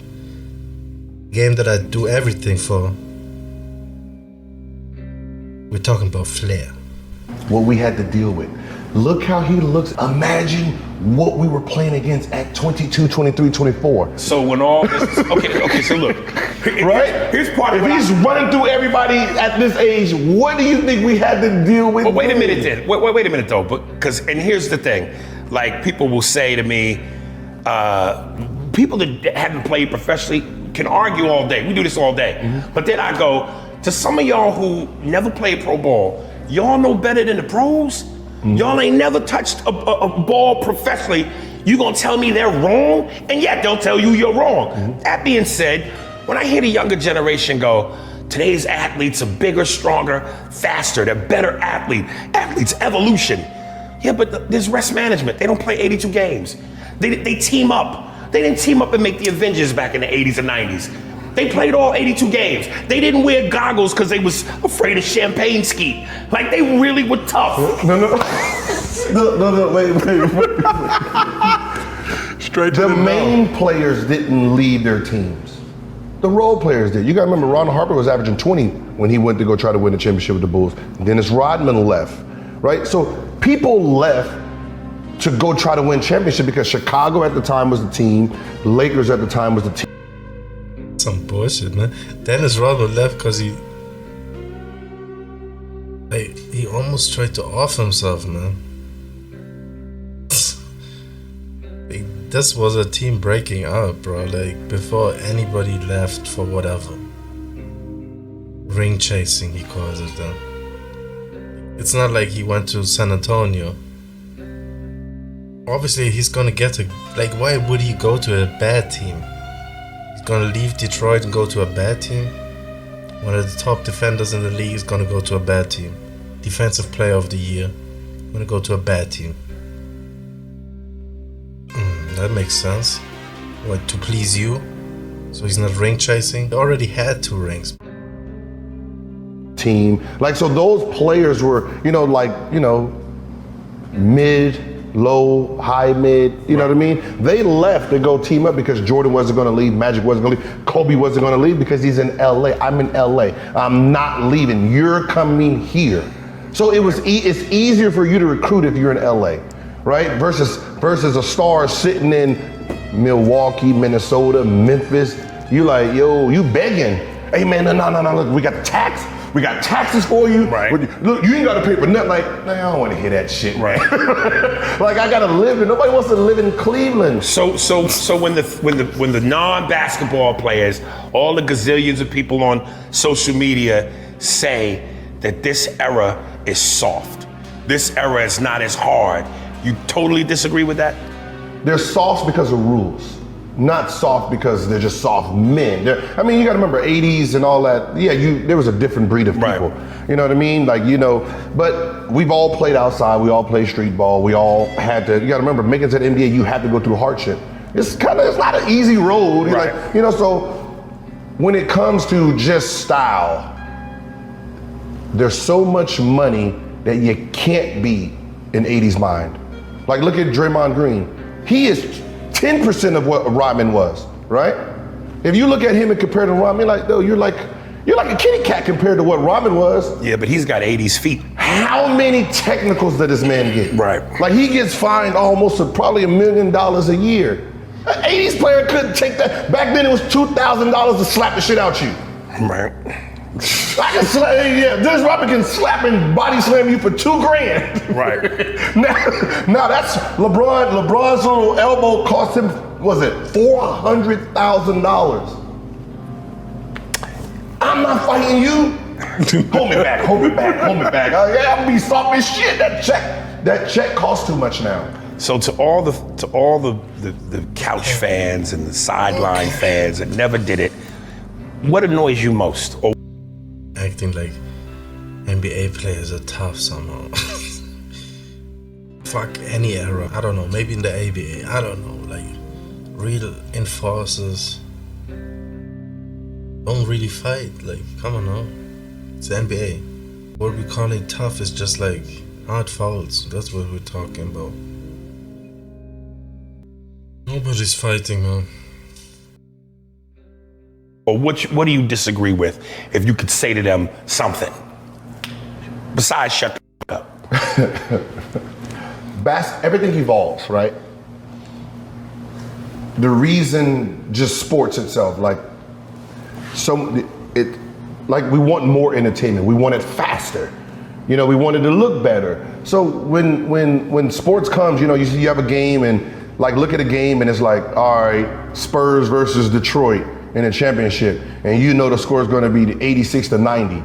No one wants to watch that shit. Like we want to see the 120 versus 140. Okay. We want to see someone has 60. We want to see. Nobody's joking, Josiah. Nobody's really joking, bro.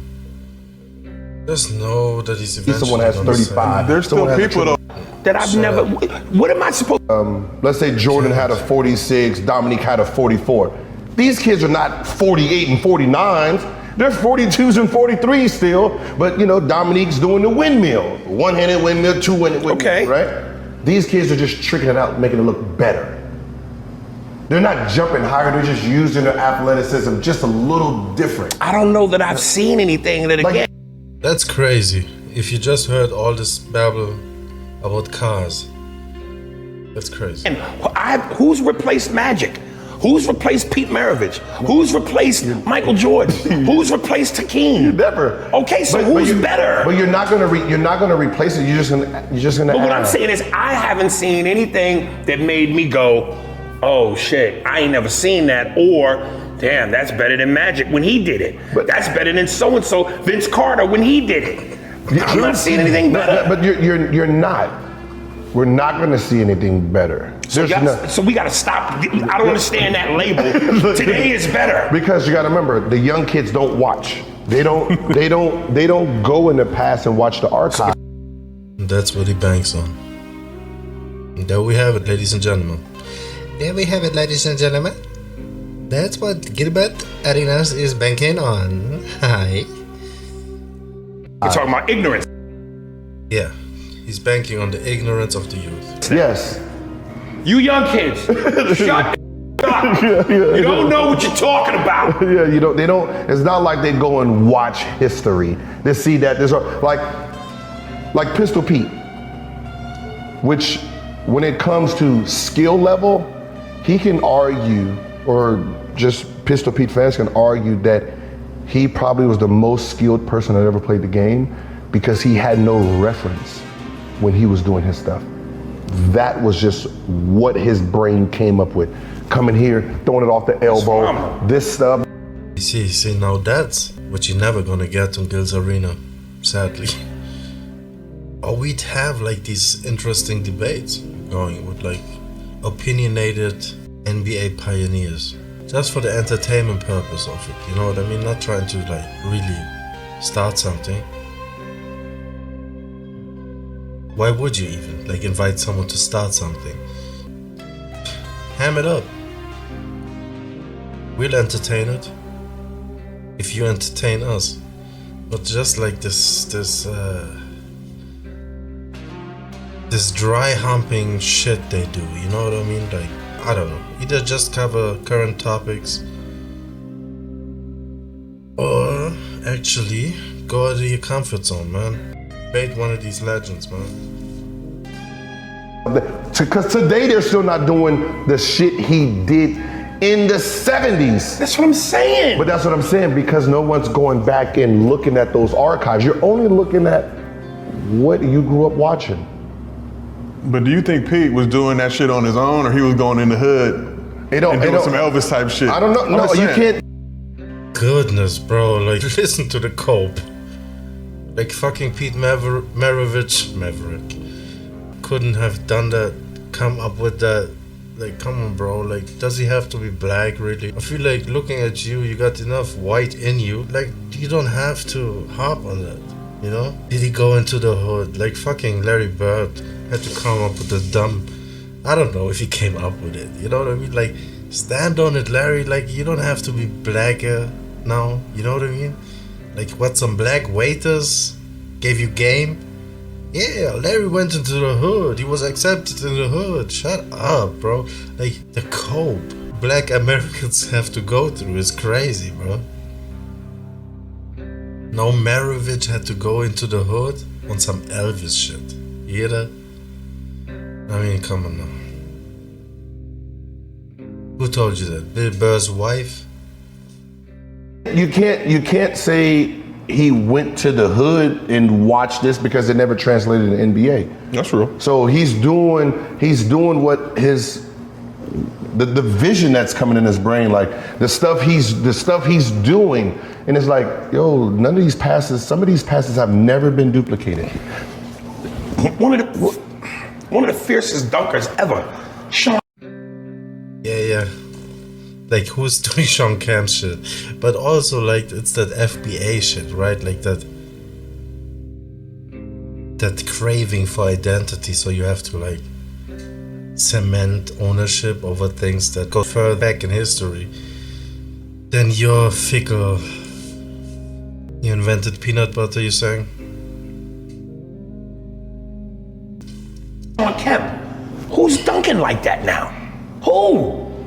That's why I'm like, man, calm the noise on the bigger, stronger, better. You know what's so weird? Okay, so Ricky Davis did the between the legs, the East Bay dunk in the game back in 2005, 4, 5, 6. The first time it was repeated was last year. Yeah. And who did it in the slam dunk contest, All-Star game? Jordan won. But the finalist wasn't Dominique. It was Jerome Kersey. Fastbreak up. That's it. Fastbreak up. It just. It's necessary. The game is not. It's hard to say because of the rules are being bent. Because it's being bent and curved, it's hard to really gauge it, you know, to see like who can withstand past rules, the time. Just because it's leaning, like, you know, like I look at the scores now. There's threes and layups only, but they're still only averaging 104 to 8. 80s was actually scoring more than that. I think 80s basketball is either 70s or 80s, late 70s, mid 80s. They were averaging 112 to 116 points a game. Yeah. So they were actually moving faster. So with all the scientists and they doing all this shit, go to. Yo, he says, Josiah. Yeah, it's Denver, Magic. Yeah, they were running. They say Magic, Lakers. Yeah, but it is kind of Magic. I'm over this. We heard him contradict himself. We heard him, and there he's doing the duck thing again. That's cool. Ducking it up. Basically, he doesn't keep the same energy. I could also play you at Michael Cooper on the podcast. And he's not keeping the same energy. They're basically respectfully disagreeing, I guess, while at the same time agreeing, you know what I mean? He calls Magic a freak of nature a bunch of times. Larry, a great that could play in any era. Like, he doesn't really hate on Magic and Larry that much. Restricted it to the role players, just hating on the role players of these eras. I mean, eventually he's gonna go back to not hating them, I'm assuming, because it's... But then again, like, it was years ago when he said Jordan and them. Here with Aries, that was a couple of years ago. What can we learn from this?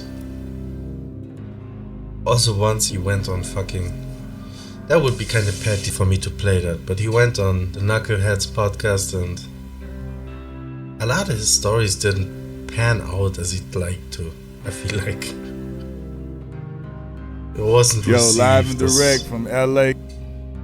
Like, he seems immature, and I've seen these two have a lot more fun with other... Like, they seem actually to be two players that respected their elders and their generations before them. Although they were known... Like, Knuckleheads, bro. There was a bunch of young guys not winning in the NBA. Easily could have turned that into some type of I hate the old guard resentment. But if you hear, like, the players that were playing on good teams, even like veterans, they loved watching the passion these young players played with. Like, I don't see this disconnect being something established. I feel like Gil is trying to, like, manufacture that. And maybe it is more of a thing. Maybe he just caught on to, like, guys like KD, Steph, LeBron. He sensed that disconnect. And he's just taking advantage of it. But if you watch this, you kind of can sense that Gil might not be as respected as he'd like to be by his peers, actually. You know what I mean? Go against them. And what's funny is one of my teammates already hit a lie on me. Said, yo, Ruben said he don't even know how you made varsity. He said he about to bob you today. What? He said he gonna do what? He said he don't know how I made varsity. We entered the draft.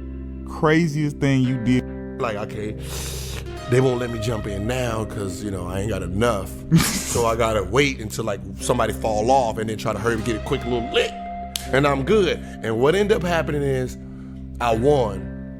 Had like 600. So Chris Mills, being, you know, dickhead he is, he was like, hey, Rook, we're gonna go to your room. Since you the big baller now, I need you to order pizza for the room and we're gonna finish the game in your room. All right, cool, yeah, I got the money. So I'm ordering pizza. Larry Hughes like, I don't want no pizza. So he orders room service, right? And I said, no, you can't order room service, bro. I was like, nah, don't be ordering room service. I got Every time. Mm-hmm. In front of you. Yeah. Like I say, I always remember that of you, and I used to just remember just saying to you, like, man, just wait your turn, bro. Yeah. Just be ready. And like you took off. So to the Wizards. Back then, guarding me. Yeah. So I'm just freelancing on Eric Snow, just sitting back on defense. Like, hey, I better guard that Iverson dude. Yeah. For those who don't know, because, you know, I'm privileged to the story. You give me the story firsthand when you was in Orlando. But for those... Look at the psycho, bro. Hey, the hibachi. Eric Snow staring people So down. I'm just freelancing on Eric Snow, just sitting back on defense. Like, hey, I better guard that Iverson dude. Yeah. For those who don't know, because, you know, I'm privileged to the story. You give me the story firsthand. Nigga's psychopathic in his pride that he takes in not guarding the best player on the other team. Huh? Like, what the hell, man? Like, start staring you down.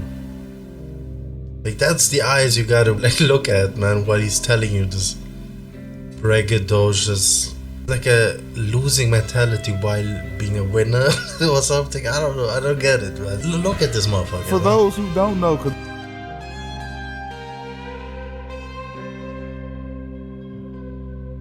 that's interesting. You know, I'm privileged to the story. You give me the story firsthand when you was in Orlando. But for those who don't know, can you talk to them about the Amex, the American Express card, the party that went on in DC? Oh man, I'm a pass. All right. So I'm calling all these artists, pass. So buy a helicopter, all the rooms at the Four Seasons. And you know, like because the name, because they gave me Black President 01. So somebody that was like, say, you like an Asian, you like the Asian, like Agent Zero. Training my shots back here, knowing that no one's speak up on like the work you. What's with this nigga, by the way? Lemmy ass. Like he can't breathe, actually. You know what I mean? That's more like than fucking having to cough or whatever. Like you gotta have a procedure, my nigga. Like that's crazy. Talk about like what is that? Anyway, but maybe I'm like maybe I just took that wrong and thought like they weren't really feeling his stories or whatever. Maybe they're just fanboying, you know what I mean, and all whatever. Never really reached the status of old Gil here, old 3-year assassin.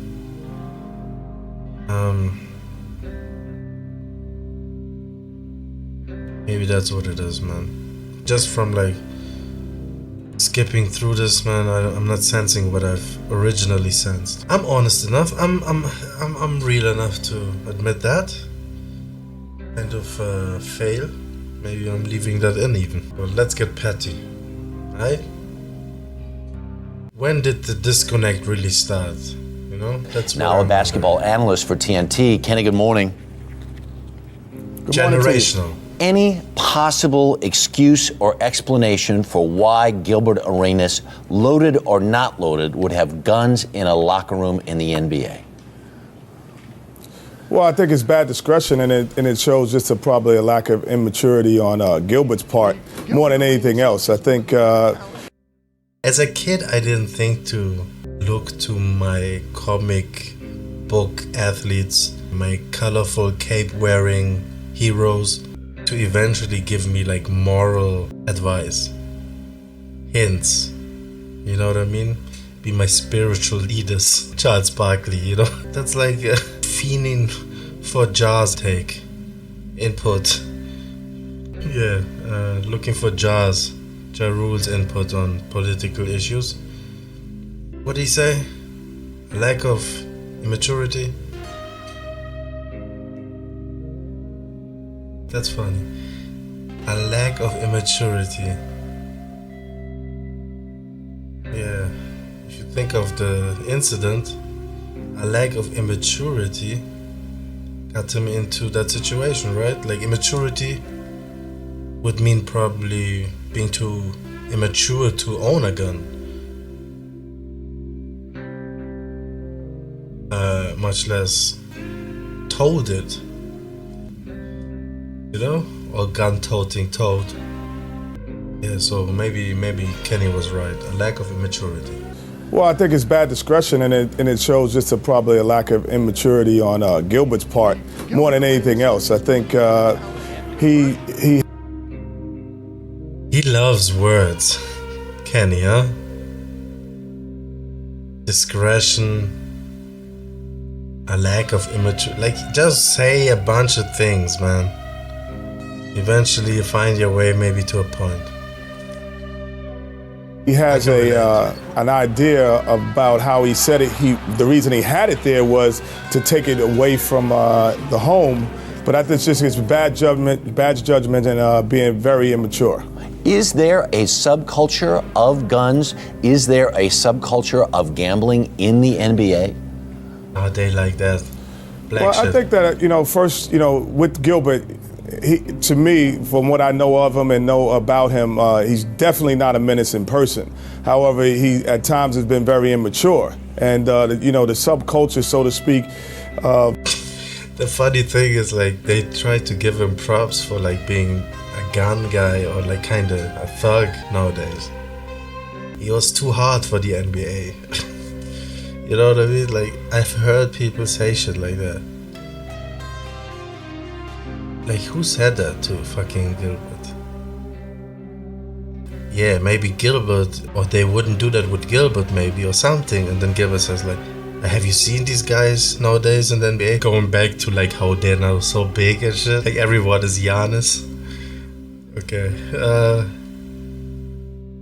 And as if he was a bruiser, yeah, locker room bruiser. Like, we just gonna let that slide, like Kenyon Martin sitting there. Like, at least I seen Kenyon Martin swing. And he looked solid, bro, honestly. Like, as much as he's a talker also, he likes to woof. I've seen him, you know what I mean, keep that energy. So, yeah, so like, they think of Gilbert as a tough guy. And what did Kenny say? He's definitely not menacing. Like, he put emphasis on that shit. Immature, he called him, though. Definitely immature, though. I know of him and know about him. He's definitely not a menacing person.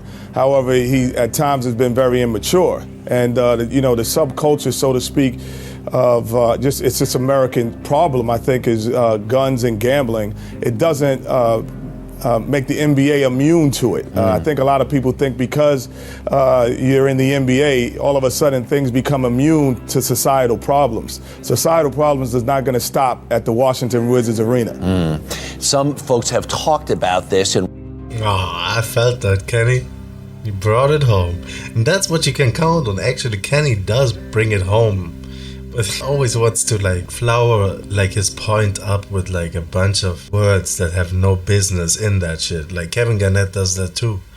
And they have like a subtle, poignant point. Yeah, but you know what I mean. It can get lost in translation. And why certain players might want to.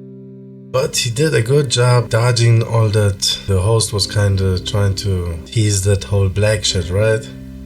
Lean into that. And he swerved it. And he's trying to protect Gilbert while calling him immature. He's not calling him a menace. He's not irredeemable. To carry a gun. There have been incidents of NBA and professional sports athletes being assaulted. Is it about image or is it about safety? I think it's a little bit of both. You look at a lot of NBA players, they feel that, if you look at them first, I think they're wealthy young men who are really 1 degree of separation from their friends, their family members who aren't wealthy. So they still be in areas that around the country that aren't your safest neighborhood. So their mindset is, okay, The crazy part is low-key he kind of ruined this dude's career with that shit, man. Wasn't like Crittenton kind of like I believe he was drafted by the Lakers. I don't know, man, if he had even a bright future ahead of him. But I feel like the thug association really comes more so than this shit. Is actually this dude being a fucking gang member and being involved in a shootout that had a civilian catch a stray bullet, a female, and he was in prison for that shit, man. You know what I mean? The young lady unfortunately passed. I don't know if he ruined this dude's career. Maybe he ruined his own career, but yeah. I think by association, Gil gets that rep. Protect myself, or I hire security to protect myself.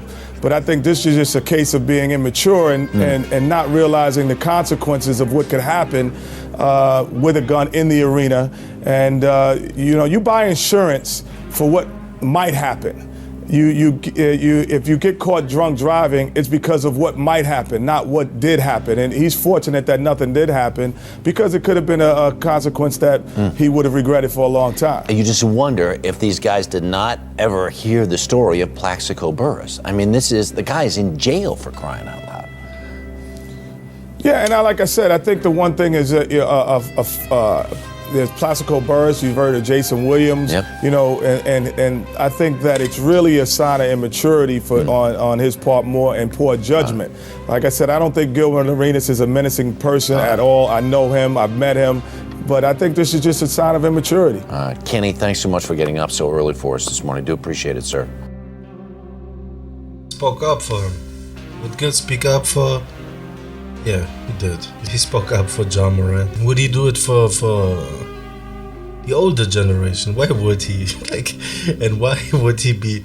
Why would the older generation be reliant on the younger generation taking up for them? Was Kobe and them taking up for Charles Barkley when he caught the DUI? I remember when he was apologizing and he was doing it reluctantly. You could tell, don't look at me as a role model. I made a mistake, but own your shit, basically. But he had to apologize. Yeah, but Kenny had no qualms taking up, right? They protect their own. So I don't get the generational issue here. I don't see the ill will from the older guys like that.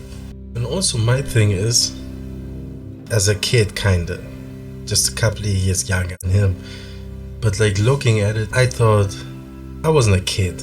I'm 39, as I also mentioned. As a teen, seeing that shit, right? You think of him more as a fuck up after he comes back and does that little celebration thing with the gun. He didn't have a gun, but he does a gun thing with his fingers. Which kinda, after getting suspended and all that, fined, you do that, bro. And he got fined again and suspended, I believe. And then he got shipped away. He's a dummy. All for the clout.